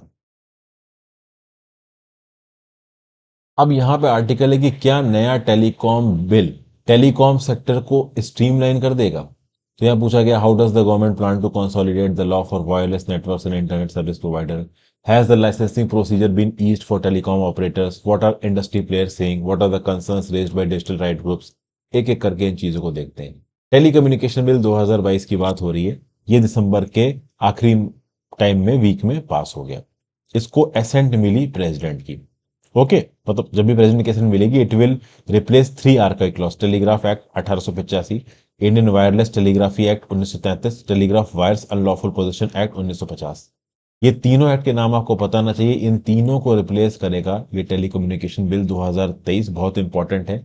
तो लॉ फॉर वायरलेस नेटवर्क को कंसोलिडेट कर रहा है, इंटरनेट सर्विस प्रोवाइडर से रिलेटेड लॉस को ये कंसोलिडेट कर रहा है। जो लाइसेंसेस होते हैं एप्लीकेशंस के, वायरलेस इंटरनेट सर्विसेज के लिए और टेलीकॉम ऑपरेटर्स के काम करने के लिए, इस पर्टिकुलर प्रोसीजर को भी ये सिंप्लीफाई कर रहा है। तो ये बिल गवर्न करता है authorisation of telecommunication network and services. ठीक है ना। किस प्रकार से ऑक्शन होगा, किस प्रकार से एडमिनिस्ट्रेटिव एलोकेशन होगा स्पेक्ट्रम का, क्या मैकेनिज्म होगा, right of way for laying telecom infrastructure, किस प्रकार से केबल्स को पब्लिक में पुटअप किया जाएगा, प्राइवेट प्रॉपर्टी किस प्रकार से इसके थ्रू इफेक्ट होगी, इन सब चीजों के ऊपर यहाँ पे प्रॉपर तरीके से बातचीत की गई है। ठीक है, आगे बात करें तो भाई इमरजेंसी मेजर्स यहाँ पे रखे गए इस बिल के अंदर। सरकार के पास ताकत है कि वो नेशनल सिक्योरिटी में पब्लिक सेफ्टी की कंसर्न्स के साथ मैसेजेस को इंटरसेप्ट कर सकते हैं, सस्पेंड कर सकते हैं टेलीकम्युनिकेशन सर्विसेज को, टेम्पररी पोजेशन ले सकते हैं टेलीकम्युनिकेशन सर्विस या नेटवर्क का। ये बिल ये भी स्टेट करता है कि भाई रूल्स बनाए जाएंगे ताकि कस्टमर्स को प्रोटेक्ट किया जाए। डू नॉट डिस्टर्ब की सर्विसेज उनको प्रोवाइड की जाएगी ताकि स्पेसिफाइड क्लास ऑफ मैसेजेस को बिना प्रायर कंसेंट के किसी भी पर्टिकुलर कस्टमर के पास, इंडिविजुअल के पास नहीं भेजा जाए। इस बिल में होल होस्ट ऑफ सर्विसेज हैं, ओवर द टॉप सर्विसेज हैं, जैसे कि व्हाट्सएप, टेलीग्राम, ईमेल सर्विसेज, इनके रिस्पेक्ट में बात की गई है। जीमेल जैसी सर्विसेज, इनको भी टेलीकम्युनिकेशन के अंदर लेके जाया जाएगा। ट्रांसमिशन, एमिशन और reception of any messages by wire, radio, optical or other electromagnetic system, whether or not such messages have been subjected to rearrangement, computation or other process by any means in the course of their transmission, emission, reception, ये सब include हो रहा है यहाँ पे। आप समझ लो इस बिल का एम्बिट बहुत बड़ा है। व्हाट्सएप को, टेलीग्राम को, ईमेल सर्विसेज को इंक्लूड करके, जीमेल जैसी ईमेल सर्विसेज को इंक्लूड करके किसी भी प्रकार का टेलीकम्युनिकेशन जिसमें आप ट्रांसमिट कर रहे हो, एमिट कर रहे हो, रिसेप्ट कर रहे हो, किसी भी मैसेज को किसी भी मीन्स के थ्रू, चाहे वायर के थ्रू, चाहे रेडियो के थ्रू, चाहे ऑप्टिकल सिस्टम के थ्रू, चाहे इलेक्ट्रोमैग्नेटिक सिस्टम्स के थ्रू, और भले ही इन मैसेजेस में रीअरेंजमेंट हुआ हो, कंप्यूटेशन हुआ हो, फर्क नहीं पड़ता। ट्रांसमिशन, एमिशन और रिसेप्शन हुआ है तो ओवरऑल टेलीकम्युनिकेशन बिल के एम्बिट के अंदर आ जाएगा। ठीक है ना। और डेफिनेशन के थ्रू ये भी पता चल जाता है कि जितनी भी इंटरनेट एप्स हैं इंडिया के अंदर उनको इस लॉ के साथ कॉम्प्लाई करना पड़ेगा। तो लाइसेंसिंग रिजीम से हम लोग एक ऑथराइजेशन रिजीम की तरफ जा रहे हैं, जहां पे ओवरऑल जो टेलीकम्युनिकेशन सर्विसेज हैं उनको सेंट्रल गवर्नमेंट से ऑथराइजेशन लेना पड़ेगा। ठीक है ना। और उसमें कुछ फीस और चार्जेस भी पे करने पड़ सकते हैं। और अगर आपने ये ऑथराइजेशन नहीं लिया है प्रॉपर तरीके से, फीस चार्जेस वगैरह पे नहीं किए, तो 3 साल तक जेल की सजा हो सकती है, 2 करोड़ तक का फाइन हो सकता है। ठीक है ना। फिर बिल यहाँ पे सरकार को अलाउ करता है कि वो टेलीकम्युनिकेशन के लिए स्पेक्ट्रम एलोकेट कर सकते हैं ऑक्शन के थ्रू। ठीक है भाई। ओके। अच्छा, अब सबसे खास बात यह है कि the bill allows the government to assign spectrum for telecommunication through auction except for entities listed in first schedule. First schedule में जो एंटिटीज है उनको सरकार सीधे सीधे ओवरऑल स्पेक्ट्रम का एलोकेशन कर सकती है, क्योंकि फर्स्ट शेड्यूल में वो एंटिटीज आती हैं जो नेशनल सिक्योरिटी में इन्वॉल्व है, डिफेंस में, लॉ एनफोर्समेंट में, पब्लिक ब्रॉडकास्टिंग सर्विसेज में, क्राइम प्रिवेंशन में, डिजास्टर मैनेजमेंट में, promoting scientific research and exploration में, जैसे कि ग्लोबल मोबाइल पर्सनल कम्युनिकेशन में, satellite, SpaceX, Bharti Airtel, back OneWeb वगैरह वगैरह। तो बेसिकली इनको एडमिनिस्ट्रेटिव एलोकेशन नहीं होगा। एडमिनिस्ट्रेटिव एलोकेशन जो कि ऑक्शन के थ्रू होता है, तो फर्स्ट शेड्यूल की एंटिटीज को एडमिनिस्ट्रेटिव एलोकेशन की जरूरत नहीं, सरकार सीधे सीधे एलोकेट कर सकती है, बशर्ते वो इन इन चीजों के साथ डील करते हो। वो चीजें मैंने आपको यहां पे बता दी। अब देखिए, क्रिटिक्स कौन से बेसिस पे इस पर्टिकुलर बिल को क्रिटिसाइज करें। क्रिटिक्स का बोलना है कि टेलीकम्युनिकेशन बिल 2023 ड्रैकोनियन है। ये एक ऐसा लीगल आर्किटेक्चर प्रोवाइड करता है जिससे मास सर्वेलेंस हो सकता है, इंटरनेट शटडाउन को ऑथोराइज किया जा सकता है, बहुत सारे कंटेंशियस क्लॉसेस इसमें जोड़े गए हैं। ठीक है ना। जैसे कि भाई ऑनलाइन इंडिविजुअल्स को एक वेरीफिएबल बायोमेट्रिक बेस्ड आइडेंटिफिकेशन से पहचाना जाएगा। ठीक है ना। और किसी भी यूजर को फास्ट पर्टिकुलर्स नहीं देने हैं। ओवरऑल क्या है ना कि भैया कोई फास्ट पर्टिकुलर देख के इंफॉर्मेशन नहीं दे सकता है, आइडेंटिटी वेरिफिकेशन होगा ऑनलाइन। अब इससे प्रॉब्लम ये है कि वो लोग जो किसी सेंसिटिव चीज को रिपोर्ट करते हैं, जैसे विजिल ब्लोअर्स है, जैसे जर्नलिस्ट हैं, वो एनोनिमसली अपनी चीजों को रिपोर्ट करना चाहते हैं, क्योंकि सबके सामने आके रिपोर्ट करेंगे तो भाई उनके खिलाफ एक्शन हो सकता है। तो एनोनिमिटी यहां पे चली जाएगी, क्योंकि ऑनलाइन डिजिटल आइडेंटिफिकेशन हो रहा है। और अगर ऑनलाइन डिजिटल ऑथेंटिकेशन नहीं हुआ तो 25,000 से भाई आपके ऊपर 1 लाख रुपए तक का फाइन मारा जा सकता है। तो वो अपने आप में एक अलग बवाल हो जाएगा। ठीक है। ये सब बातें यहाँ पे बोली जा रही। ज्यादातर जो कंटेंशियस क्लॉजेस हैं वो चैप्टर 4 में, जो कि केंद्र की सरकार को इमरजेंसी ताकत देता है कि वो पब्लिक सेफ्टी और नेशनल सिक्योरिटी के इंटरेस्ट में ओवरऑल ये सारे स्टेप्स ले सकते हैं। सेक्शन 19F एम्पावर करता है सेंट्रल गवर्नमेंट को कि स्टैंडर्ड्स और कंफर्मिटी जो असेसमेंट मेजर्स हैं इंक्रिप्शन के रिस्पेक्ट में, डाटा प्रोसेसिंग इन टेलीकम्युनिकेशन के रिस्पेक्ट में, इसकी परमिशन है केंद्र की सरकार को। जिसके चलते लोग थोड़े अप्रिहेंसिव हो गए कि भाई यहाँ तो इंटरनेट कम्युनिकेशन में बहुत जबरदस्त तरीके से सरकार को ताकत मिल रही नेशनल सिक्योरिटी का बहाना लेके, और नेशनल सिक्योरिटी के बिहाफ पे स्टेट सर्वेलेंस प्रोग्राम चला सकती है यहाँ पे सरकार। ठीक है। ये सब इनफैक्ट व्हाट्सएप और सिग्नल के इंक्रिप्शन तक तो तोड़ने की बात हो रही है। इनके इंक्रिप्शन को तो भाई एनओसो के पेगासस ने ही तोड़ दिया था। ठीक है ना भाई। और आपको पता है कि लीगल सर्वेलेंस का इल्जाम लगाया गया था बहुत सारे मिनिस्टर्स के ऊपर, बहुत सारे अपोजिशन लीडर्स के ऊपर, एक्टिविस्ट, लॉयर्स और जर्नलिस्ट के ऊपर। तो ये सब बातें ओवरऑल यहाँ पे बोली जा रही है। सेंट्रल और स्टेट गवर्नमेंट को ताकत दी जाती है इस टेलीकॉम बिल के थ्रू कि पब्लिक इमरजेंसी के समय पे, डिजास्टर मैनेजमेंट के समय पे, in the interest of public safety वो टेम्पररी पोजेशन ले सकते हैं किसी भी टेलीकम्युनिकेशन सर्विस नेटवर्क का। तो भले प्राइवेट टेलीकम्युनिकेशन नेटवर्क का सर्विस है उसका वो पोजेशन ले लेंगे, तो भले एयरटेल हो, आइडिया हो, वो सीधे सरकार कंट्रोल के अंदर चला जाएगा। समझ गए। अब अगर आप इन प्राइवेट नेटवर्क्स का पोजेशन ले लोगे तो इन प्राइवेट नेटवर्क्स में जो भी बातचीत हो रही है, जो भी कम्युनिकेशन हो रहा है, वो भी आपके अंडर में आ गया। तो फिर काहे बात की प्राइवेसी रही? फिर तो आप सीधे सीधे चीजों के ऊपर मास सर्वेलेंस कर सकते हो। ठीक है। कुछ चीजों में चीजें अच्छी भी हुई, जैसे कि डिजिटल इंफ्रास्ट्रक्चर प्रोवाइडर एसोसिएशन और cellular operator association of India ने यह बोला है कि भाई स्टेट्स में जो यूनिफॉर्मिटी लाने वाला जो क्लॉज है ना इस बिल के अंदर, right of way rules and regulations को लेके, वो उसकी यहाँ पे तारीफ कर रहे हैं। जैसे कि लंबे समय से टेलीकॉम इंफ्रास्ट्रक्चर प्रोवाइडर्स को लेके कुछ इश्यूज थे। जब भी ये प्राइवेट प्रॉपर्टी के ऊपर टेलीकॉम इंफ्रास्ट्रक्चर पे करते थे तो उसका लिए उसको टैक्स देना पड़ता था। देखिए क्या है, जब भी आप जैसे फॉर एग्जांपल कोई बड़ी कंपनी है, रिलायंस है, रिलायंस अपने सिग्नल लगा रहा है, तो वो टेलीकम्युनिकेशन इंफ्रास्ट्रक्चर को किसी प्राइवेट जमीन पे लगा सकता है और उस प्राइवेट जमीन के ओनर से उसके पैसे वैसे ले लेगा, किराया वगैरह ले लेगा। लेकिन इसके ऊपर सरकार को भी टैक्स देना पड़ता, तो वो टैक्स यहाँ पे देने की जरूरत नहीं है। ठीक है। ये सब चीजें यहाँ बताया गया। तो एग्जॉर्बिटेंट टैक्स बर्डन यहाँ पे इंफ्रास्ट्रक्चर इंडस्ट्री से हटाया गया है। फिर इंडियन स्पेस एसोसिएशन ने सरकार को मदद की जो सैटेलाइट बेस्ड कम्युनिकेशन नेटवर्क है ना, उनको जब एलोकेशन किया जाएगा स्पेक्ट्रम का, तो एडमिनिस्ट्रेटिव मेथड से किया जाएगा, उनको ऑक्शन वगैरह पे जाने की जरूरत नहीं है, मतलब सरकार यहाँ पे सीधी सीधी उनको एलोकेशन कर सकती है। तो इससे क्या होगा कि स्पेस सेक्टर में इनोवेशन बढ़ेगा। स्पेस सेक्टर वालों को डर लग गया था कि स्पेस सेक्टर में इन्वॉल्व कंपनीज को भी यहाँ पे ऑक्शन के थ्रू जाना पड़ेगा, तो ऑक्शन के थ्रू जाएंगे तो बहुत सारा पैसा खत्म करना पड़ेगा। नहीं भाई, एडमिनिस्ट्रेटिव मोड के थ्रू जाएंगे, सरकार सीधी सीधी तुमको स्पेक्ट्रम यहाँ पे दे सकती है। तो ये सब बातें ओवरऑल यहाँ पे बोली गई हैं। अब यहाँ पे इंटरनेट को सस्पेंड करने की अथॉरिटी सरकार को दी गई है।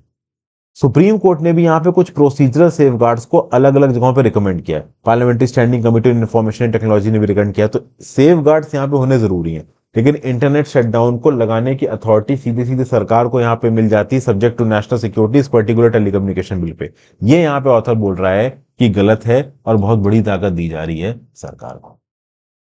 ठीक है भाई। फिर अगला भाई, the wrestling federation of India needs complete overall. भाई यूनियन स्पोर्ट्स मिनिस्ट्री हरकत में आ गई है। रेसलिंग फेडरेशन ऑफ इंडिया के नए लीड चुने गए थे। ब्रिजभूषण शरण सिंह के ही आप कह लो बहुत क्लोज थे, तो इनको यहाँ पे हेड चुन लिया गया था। लेकिन उसके बाद खतरनाक बवाल हुआ जनवरी 2023 में। ओलंपिक मेडलिस्ट साक्षी मलिक और बजरंग पूनिया और world championship medallist Vinesh Phogat ने ब्रिजभूषण शरण सिंह के ऊपर सेक्सुअल हैरेसमेंट के चार्जेस लगाए थे। ठीक है ना। भारतीय जनता पार्टी के इस पार्लियामेंटेरियन को वर्ल्ड रेसलिंग फेडरेशन का कंट्रोल छोड़ना पड़ा था। दिल्ली पुलिस ने इनके खिलाफ ऑफेंसेस लगाए, स्टॉकिंग के, हैरेसमेंट के। लेकिन उसके बावजूद भी ब्रिजभूषण शरण सिंह के जो long term loyalist Sanjay Singh, इनको नया प्रेसिडेंट बना दिया गया रेसलिंग फेडरेशन ऑफ इंडिया का। और सबसे खास बात यह थी कि जो 15 पोस्ट है रेसलिंग फेडरेशन ऑफ इंडिया की, उसमें से 13 ओवरऑल बहुत क्लोज है ब्रिजभूषण सिंह, उनको चुना गया। एक भी सिंगल वुमेन चुनी नहीं गई। तो इस बात को लेके काफी नाराज हो गया रेसलर्स। ओवरऑल जब यहाँ पे संजय सिंह को चुना गया ना, तो बगल में ब्रिजभूषण सिंह खड़े हुए थे और पूरी तरीके से माला वगैरह पहना रखी थी।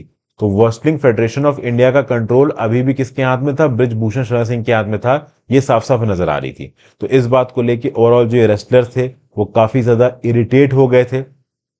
यहाँ पे साक्षी मलिक ने अपना रिटायरमेंट अनाउंस कर दिया। विनेश ने बोला कि रेसलिंग में कोई भी वुमेन यहाँ पे सेफ नहीं है। बजरंग पूनिया ने अपना पद्मश्री अवार्ड लौटा दिया। तो इस बात को लेकर स्पोर्ट्स मिनिस्ट्री हरकत में आ गई और संजय सिंह को उनकी कुर्सी से हटा दिया गया। अब सबसे खास बात यहाँ पे दोस्तों ये कि जब संजय सिंह चुने तो उन्होंने रिवाइवल ऑफ टूर्नामेंट को अनाउंस किया। जब उन्होंने रिवाइवल ऑफ टूर्नामेंट्स को अनाउंस किया ना, तो उन्होंने सेक्रेटरी जनरल प्रेमचंद के साथ बातचीत नहीं की। जनरल प्रेमचंद लोचाप कुछ ऐसे रेसलिंग फेडरेशन ऑफ इंडिया के मेंबर्स हैं जो कि बहुत ज्यादा इंडिपेंडेंट माने गए हैं। वो ब्रिजभूषण शरण सिंह के हिसाब से ज्यादा चलते नहीं थे। तो ओवरऑल ऐसे इंडिपेंडेंट मेंबर्स के साथ बात किए बिना ओवरऑल यहाँ पे टूर्नामेंट की रिवाइवलाइजेशन की बात की गई। ओके। सबसे खास बात दोस्तों यहाँ पे ये है कि ओवरऑल इन्हीं रेसलिंग फेडरेशंस में कुछ पुराने प्रोमिनेंट एथलीट्स भी हैं। अब इन पुराने प्रोमिनेंट एथलीट्स को अपॉइंट किया है इन्हीं पॉलिटिशियंस में। तो जो पुराने prominent athletes overall already in bodies में बैठे हुए हैं, उनकी रिस्पॉन्सिबिलिटी बनती है कि वो सच के फेवर में बोले, सही के फेवर में बोले। लेकिन ऑब्वियसली बात है वो उन पॉलिटिशियंस के अगेंस्ट नहीं बोल सकते जिन्होंने उनको उस कुर्सी पर बैठाया। तो वो भी ज्यादा कुछ यहाँ पे बोलते नहीं है। समझ गए? ये सब बातें यहाँ पे बोली जा रही है। जैसे रेसलर्स के केस में इंडियन ओलंपिक एसोसिएशन इनको लीड कर रही है पीटी उषा, ये भी ओवरऑल बहुत ज्यादा रिस्पांस नहीं दे रही है, बहुत ज्यादा ओपनली ब्रिजभूषण शरण सिंह या फिर संजय सिंह के अगेंस्ट नहीं बोल रही है। तो ये भी बोला जा रहा है कि ओवरऑल वो पुराने प्रोमिनेंट एथलीट्स जो कि position of influence of power पे बैठे हैं, क्योंकि वो position of influence of power पे इन्हीं पॉलिटिशियंस की वजह से बैठे हैं, तो बेसिकली इन पॉलिटिशियंस के खिलाफ ज्यादा कुछ बोल नहीं रहे। फिर भाई इंडियन साइंस कांग्रेस के कंडक्ट को लेके यहाँ पे बवाल चल रहा है। क्या बवाल चल रहा है भाई? इंडियन साइंस कांग्रेस एक एनुअल इवेंट है। यहाँ पे कंट्री की साइंटिफिक कम्युनिटी गैदर होती है, रिसर्च और साइंस के बारे में बातचीत करती है। इस पर्टिकुलर साइंस कांग्रेस में अच्छी खासी प्रेस्टीज है। प्राइम मिनिस्टर इसको इनॉग्रेट करते हैं और अक्सर कर नोबेल लॉरेट या 2-3 नोबेल लॉरेट यहाँ पे अटेंडेंस पे रहते हैं। पास्ट फ्यू ईयर्स में इंडियन साइंस कांग्रेस की रेपुटेशन को लेकर कुछ सवाल उठाए गए, क्योंकि स्यूडो साइंटिफिक क्लेम्स करने वाले कुछ लोगों को साइंटिफिक कम्युनिटी का मेंबर बना के इन पर्टिकुलर प्लेटफॉर्म्स में पार्टिसिपेट करवाया गया और उनसे भाषण वगैरह भी दिलवाया गया।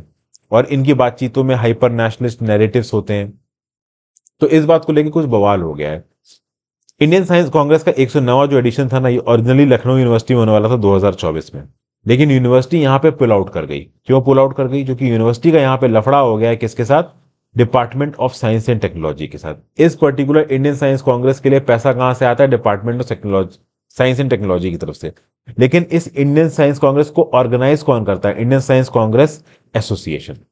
ये एक ऑटोनॉमस बॉडी है department of science and technology के अंदर। तो ऑटोनॉमस बॉडी है तो ये अपने हिसाब से काम करना चाहिए, बट टेक्निकली वो अपने हिसाब से काम कर नहीं पा रही है। तो लखनऊ यूनिवर्सिटी के अंदर चीजें होंगी इसके हैपनिंग को लेके। एसोसिएशन का कुछ और बोलना था, department of science and technology का कुछ और बोलना था। फाइनली लखनऊ यूनिवर्सिटी ने बोला हम होस्ट नहीं कर पाएंगे। तो बाद में एसोसिएशन ने बोला कि लवली प्रोफेशनल यूनिवर्सिटी जालंधर में करवाएंगे। लेकिन बाद में department of science and technology ने इंटरवीन किया, तो लवली प्रोफेशनल यूनिवर्सिटी ने मना कर दिया कि भाई हम यहाँ पे अटेंड नहीं करवा सकते। तो बेसिकली ये जो इंडियन साइंस कांग्रेस का एसोसिएशन है ना, इसने एक नोटिस पब्लिश किया जिसमें ये बोला है कि भाई जो भी दूसरी यूनिवर्सिटीज 2024 का इवेंट होस्ट करने में इंटरेस्टेड हैं वो हमको बताएं, ठीक है ना। हम एक नया वेन्यू ढूंढ के आपके यहाँ पे आना चाहेंगे। बट प्रॉब्लम दोस्तों यहाँ पे ये है, इंडियन साइंस कांग्रेस के कंडक्ट के लिए पैसा आता है department of science and technology की तरफ से। Department of science and technology अपने हिसाब से काम करना चाहता है, उसके अंदर की जो ऑटोनोमस बॉडी है ओवरऑल इंडियन साइंस कांग्रेस का एसोसिएशन, वो अपने हिसाब से काम करना चाहता है, और दोनों का हिसाब एक दूसरे के साथ जुड़ नहीं रहा है, ठीक है ना। एक पर्टिकुलर प्लेयर यहाँ पे स्यूडो साइंस को प्रमोट कर रहा है, ऐसा बोलते हैं लोग। एक पर्टिकुलर प्लेयर प्रॉपर साइंस की बात करने की कोशिश कर रहा है।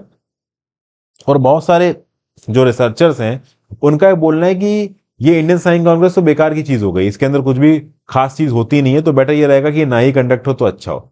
बट एक बात और भी है दोस्तों, जब भी इंडियन साइंस कांग्रेस होती है तो बहुत सारे स्पीकर्स आते हैं, उनका प्रॉपर एजेंडा होता है, तो कहीं ना कहीं साइंटिफिक प्रोग्रेस की फील्ड में कुछ पॉजिटिव भी होता है, ऐसा नहीं कि सब कुछ नेगेटिव ही है यहाँ पे।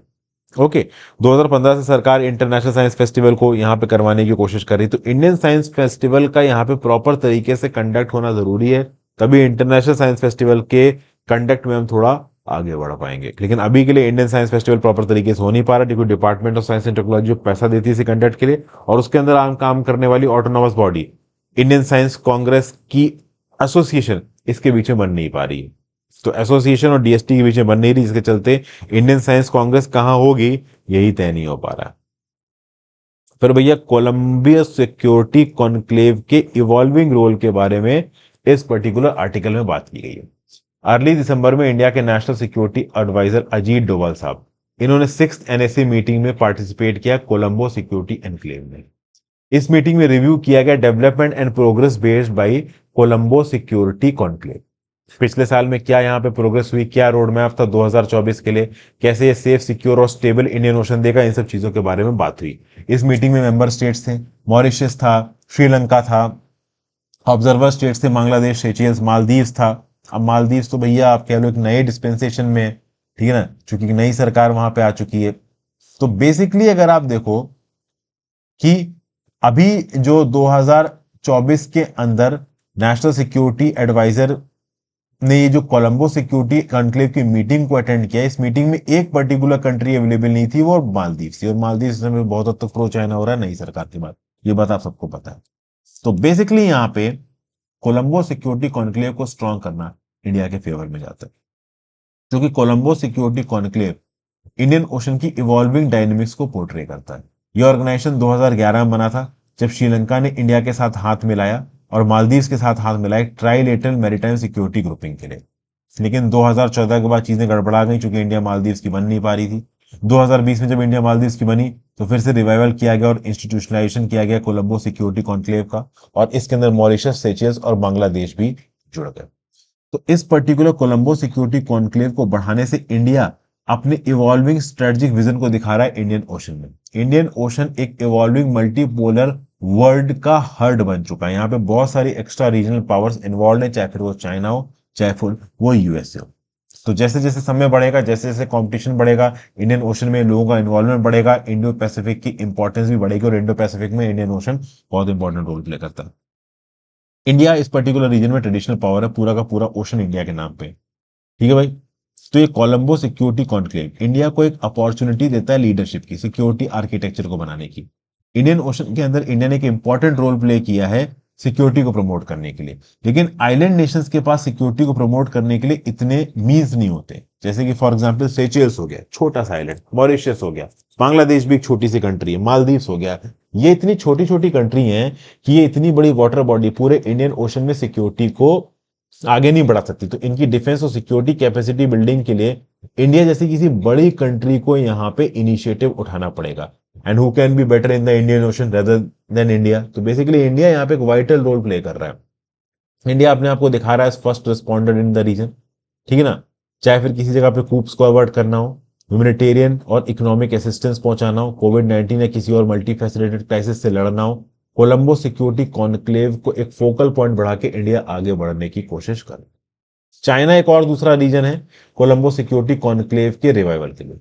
Since early 2000 Beijing substantially invest कर चुका है इंडियन ओशन में belt and road initiative project के अंदर, जिसके चलते इंडियन ओशन का एक्सेस मिल रहा है चाइना को। चाइना क्यों पहुंच रहा है आपका इंडियन ओशन के अंदर? ऑब्वियस सी बात है, ये इंडिया की इन्फ्लुएंस को काउंटर करना चाहते हैं, इंडिया की प्रेजेंस को काउंटर करना चाहते हैं। और ऑब्वियस सी बात है, इंडियन ओशन से बहुत सारा ट्रेड निकलता है, crucial sea lines of communication निकलती हैं, तो इन पर्टिकुलर ट्रेड लाइंस और फोकल पॉइंट्स के ऊपर भी कंट्रोल करना बहुत ज्यादा जरूरी है।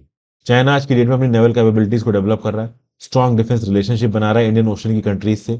डिजिबूती में उसने बेस बना रखा है, श्रीलंका के हम्बन टोटा पोर्ट को उसने कब्जा रखा है, साइंटिफिक शिप्स भेज रहा है इंडियन ओशन के बेड को मैप करने के लिए। तो basically security architecture Indian ocean में आगे आने वाले समय में बहुत ज्यादा इवॉल्व होगा, और इस इवॉल्वेशन में कोलंबो सिक्योरिटी इनक्लेव एक बहुत इंपॉर्टेंट रोल प्ले कर सकता है।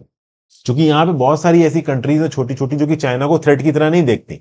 श्रीलंका चाइना को थ्रेट की तरह नहीं देखता, मालदीव चाइना को थ्रेट की तरह नहीं देता। There are two smaller countries to consider China threat, but India definitely threat की तरह देखता है। तो इंडिया ओवरऑल अपने इंटरेस्ट को कोलंबो सिक्योरिटी कॉन्क्लेव की तरह कर सकता है, के थ्रू कर सकता है। कोलंबो सिक्योरिटी कॉन्क्लेव में 5 पिलर्स है: maritime safety and security, countering terrorism and radicalisation, trafficking in transnational crime, cyber security and protecting critical infrastructure, और ह्यूमैनिटेरियन असिस्टेंस और डिजास्टर रिलीफ। तो अगर ये सेक्टर्स ऑफ कोऑपरेशन में इंडिया इन्वॉल्व होता है तो इंडिया बेटर तरीके से समझ पाएगा और रिस्पॉन्ड कर पाएगा चैलेंजेस को इंडियन ओशन के अंदर, और बाकी इंडियन स्टेट्स के साथ एक प्रेफर्ड पार्टनर भी बन पाएगा। तो ये जो स्ट्रेटेजिक अकोमोडेशन है और फ्लेक्सिबिलिटी है, ये डेफिनेटली इंडियन ओशन में एक सिक्योरिटी का एलिमेंट लेके आएगा। जैसे कि 2021 में कोलंबो सिक्योरिटी कॉन्क्लेव ने इन्वेस्टिगेट किया था टेररिज्म को, टेरर फाइनेंसिंग को, नारकोटिक्स ट्रैफिकिंग को, साइबर क्राइम को, सिक्योरिटी को, मैरीन पॉल्यूशन को, मैरीन लॉ को, कोस्टल सिक्योरिटी को। 2022 में पहली बार इस ऑर्गेनाइजेशन ने कॉन्फ्रेंस बुलाई ओशनियोग्राफर्स की, हाइड्रोग्राफर्स की, कोस्टल सिक्योरिटी के लिए कॉन्फ्रेंस बुलाई, और आगे भी इस प्रकार की और भी बहुत सी कॉन्फ्रेंस होंगी। तो इस प्रकार से रेगुलर एनएसए मीट्स होनी चाहिए। कोलंबो सिक्योरिटी कॉन्क्लेव भले एक यंग इंस्टीट्यूशन है और बहुत सारी चीजों के प्रति वल्नरेबल है, जैसे कि फॉर एग्जांपल अभी मालदीव का स्टांस बहुत हद तक एंटी इंडिया हो रखा है, तो मालदीव का जो पार्टिसिपेशन है ऑटोमेटिकली कोलंबो सिक्योरिटी काउंसिल में कम हो जाएगा। बट एक पर्टिकुलर कंट्री और के आने या जाने से ओवरऑल इस पर्टिकुलर ऑर्गेनाइजेशन की वैल्यू नहीं कम होती। कोलंबो सिक्योरिटी कॉन्क्लेव की इस ऑर्गेनाइजेशन की वैल्यू को बहुत हद तक इस बात पे डिपेंड करवाया जाएगा कि कितना स्ट्रेटेजिकली इंडिया अपने आप को इस पर्टिकुलर ऑर्गेनाइजेशन के साथ एसोसिएट करता रहता है, ठीक है। और इस पर्टिकुलर आर्टिकल में unpacking the first ever COP health day. भाई 28वां यूएन क्लाइमेट चेंज कॉन्फ्रेंस हुआ, इसको यूएई ने होस्ट किया था दुबई के अंदर। इसके बारे में हमने काफी सारी बातचीत की, ठीक है, पहले भी आ चुके थे। अब इस बार हॉटेस्ट ईयर ऑन रिकॉर्ड को मेजर किया गया, वाइल्ड फायर्स हुई, ठीक है। एक जो चीज है जिसको COP28 में बहुत ज्यादा फोकस दिया गया वो है क्लाइमेट क्राइसिस, और क्लाइमेट क्राइसिस से जुड़ी हुई हेल्थ क्राइसिस। जब भी क्लाइमेट क्राइसिस होगी भैया, बढ़े हुए टेम्परेचर्स होंगे, severe temperatures, heat stress, excessive rainfall और फ्लड्स होंगे। इसके चलते वाटर इंक्रीज होगा, वेक्टर बॉर्न डिजीज इंक्रीज होंगे, फ्रीक्वेंट एक्सट्रीम वेदर इवेंट्स आएंगे, और इससे हमारी हेल्थ सिक्योरिटी के ऊपर एक एग्जिस्टेंशियल थ्रेट आएगा। इसीलिए वर्ल्ड हेल्थ ऑर्गेनाइजेशन ने डिक्लेयर किया क्लाइमेट चेंज को as the greatest threat to global health in 21st century. जो मार्जिनलाइज्ड कम्युनिटीज फ्रंट लाइंस पे हैं वो वर्स्ट इंपैक्ट झेल रही है क्लाइमेट चेंज का। वर्ल्ड बैंक के एस्टिमेट के हिसाब से जो क्लाइमेट चेंज है वो 100 मिलियन लोगों को वापस पॉवर्टी में खींच सकता है 2030 तक, और इससे निगेटिव इंपैक्ट हेल्थ, मतलब ज्यादातर लोग जो पॉवर्टी में वापस जा रहे हैं क्लाइमेट चेंज के चलते, वो इसलिए जा रहे हैं क्योंकि उनकी हेल्थ के ऊपर नेगेटिव इंपैक्ट आ रहा है। अब उनकी हेल्थ के ऊपर नेगेटिव इंपैक्ट आ रहा है तो उनकी जेब से अपनी हेल्थ के लिए खर्चा ज्यादा हो रहा है, तो वो गरीब होते जा रहे हैं। तो बेसिकली ओवरऑल इस बार के COP28 में क्लाइमेट चेंज किस प्रकार से डायरेक्टली इंडिविजुअल की हेल्थ के ऊपर इंपैक्ट डाल रहा है, इसके ऊपर फोकस किया गया है। 3 दिसंबर को हेल्थ डे बनाया जाएगा, और ये पहला हेल्थ डे बनाया जा रहा है COP28 में। तो बेसिकली COP28 पॉइंट आउट कर रहा है the proper vital link between climate and health. तो ये चीज बताई जा रही है कि क्यों क्लाइमेट चेंज को कॉम्बैट करना बहुत इंटीग्रल है ग्लोबल हेल्थ को एडवांस करने के लिए, क्यों अर्जेंट है कि हम root cause of climate crisis को एड्रेस करें, फॉसिल फ्यूल के यूज को। तो भैया यहाँ पे अगर आप देखो तो अर्ली नवंबर में हेल्थ लीडर्स जो कि 46 मिलियन हेल्थ प्रोफेशनल्स को रिप्रेजेंट करते थे, वो यहाँ पे मिले, उन्होंने यहाँ पे ऊपर बातचीत की। एक एक्सेलरेटेड जस्ट और equitable phase out of fossil fuels की यहाँ पे बात हुई। तो अच्छी अच्छी बातें हुई, 1900 हेल्थ प्रोफेशनल्स यहाँ पे पार्टिसिपेट कर रहे थे। ठीक है, तो बेसिकली इस पर्टिकुलर आर्टिकल में यही बताया जा रहा है कि 28वें सीओपी में एक चीज के ऊपर बहुत ज्यादा ध्यान दिया गया, वो है ह्यूमन हेल्थ और वेलबींग इन क्लाइमेट डिसीजेस। तो ह्यूमन हेल्थ को यहाँ पे क्लाइमेट क्राइसिस के साथ एसोसिएट किया गया है। इससे पहले किसी भी सीओपी में इस हद तक ह्यूमन हेल्थ को डायरेक्टली क्लाइमेट क्राइसिस के साथ एसोसिएट नहीं किया गया। अब इसको एसोसिएट करना जरूरी क्यों है, इसके भी यहां पे पॉइंट्स दिए गए। देखिए समझिए, इंडिया के रिस्पेक्ट में बात करते हैं। 2019 में इंडिया 7वें नंबर पे था severe impact of climate change को लेकर। इंडिया के अंदर पिछले 2 डिकेड्स में extreme temperature events, heat stress events, disasters, cyclones, floods बहुत ज्यादा बढ़े हैं। According to global climate risk index, मतलब इंडिया 2023 के हिसाब से एक्सट्रीम वेदर इवेंट्स की अगर बात करें, डाउन टू अर्थ मैगजीन के हिसाब से, centre for science and environment के हिसाब से, तो इस साल के पहले 9 महीनों में हर दिन पे कोई ना कोई डिजास्टर इंडिया के अंदर आया है। चाहे फिर वो कोल्ड वेव्स हो, चाहे फिर वो फ्लड्स हो, लैंडस्लाइड्स हो। ठीक है ना। इन डिजास्टर्स में 2923 लोगों की जान जा चुकी है। 1.84 million hectare of crop area effect हो चुका है। 80,563 हाउसेज यहाँ पे डिस्ट्रॉय हो चुके हैं। 92,519 लाइफ स्टॉक की यहाँ पे मौत हो चुकी है। रिजर्व बैंक ऑफ इंडिया के डाटा के हिसाब से साफ साफ ये पता चलता है कि 2030 तक इंडिया की 4.5% जीडीपी एक्सट्रीम हीट और ह्यूमिडिटी के चलते यहां पे इफेक्ट होगी। तो जो इकोनॉमिक रिस्क एसोसिएटेड है क्लाइमेट चेंज के साथ, वो भी यहाँ पे बहुत इंपॉर्टेंट है, उनको भी यहाँ पे मैनेज करना जरूरी है। इंडिया के अंदर एयर पॉल्यूशन बढ़ रहा है। 1.6 मिलियन प्रीमेच्योर डेथ्स हुई थी 2019 में एयर पॉल्यूशन के चलते। जो मेजर पब्लिक हेल्थ चैलेंजेस है, जैसे कि मलेरिया, माल न्यूट्रिशन, डायरिया, ये सब सिचुएशन को और प्रॉब्लमेटिक कर देते हैं। वेदर रिलेटेड डिजास्टर्स और उनसे रिलेटेड हेल्थ रेमिफिकेशंस ये इंडिया के अंदर रेगुलरली हमको देखने को मिलते हैं। तो हेल्थ को फोरफ्रंट में रखने की जरूरत है। ठीक है ना। और इसको फोरफ्रंट में रखने के लिए ही यहाँ पे हेल्थ के टॉपिक को सीओपी 28 में एक लिमिट से ज्यादा इंपॉर्टेंस दी गई। तो यहाँ पे मैं अपने लेक्चर को रोकता हूँ दोस्तों। आई होप आपको लेक्चर में मजा आया हो। काफी डिटेल लेक्चर था और काफी लंबा भी हो गया लेक्चर, बट ठीक है, अब लेक्चर्स उतनी फ्रीक्वेंटली नहीं बन पा रहे हैं, बट फिर भी आपके लिए बन जा रहे हैं, वो जरूरी है।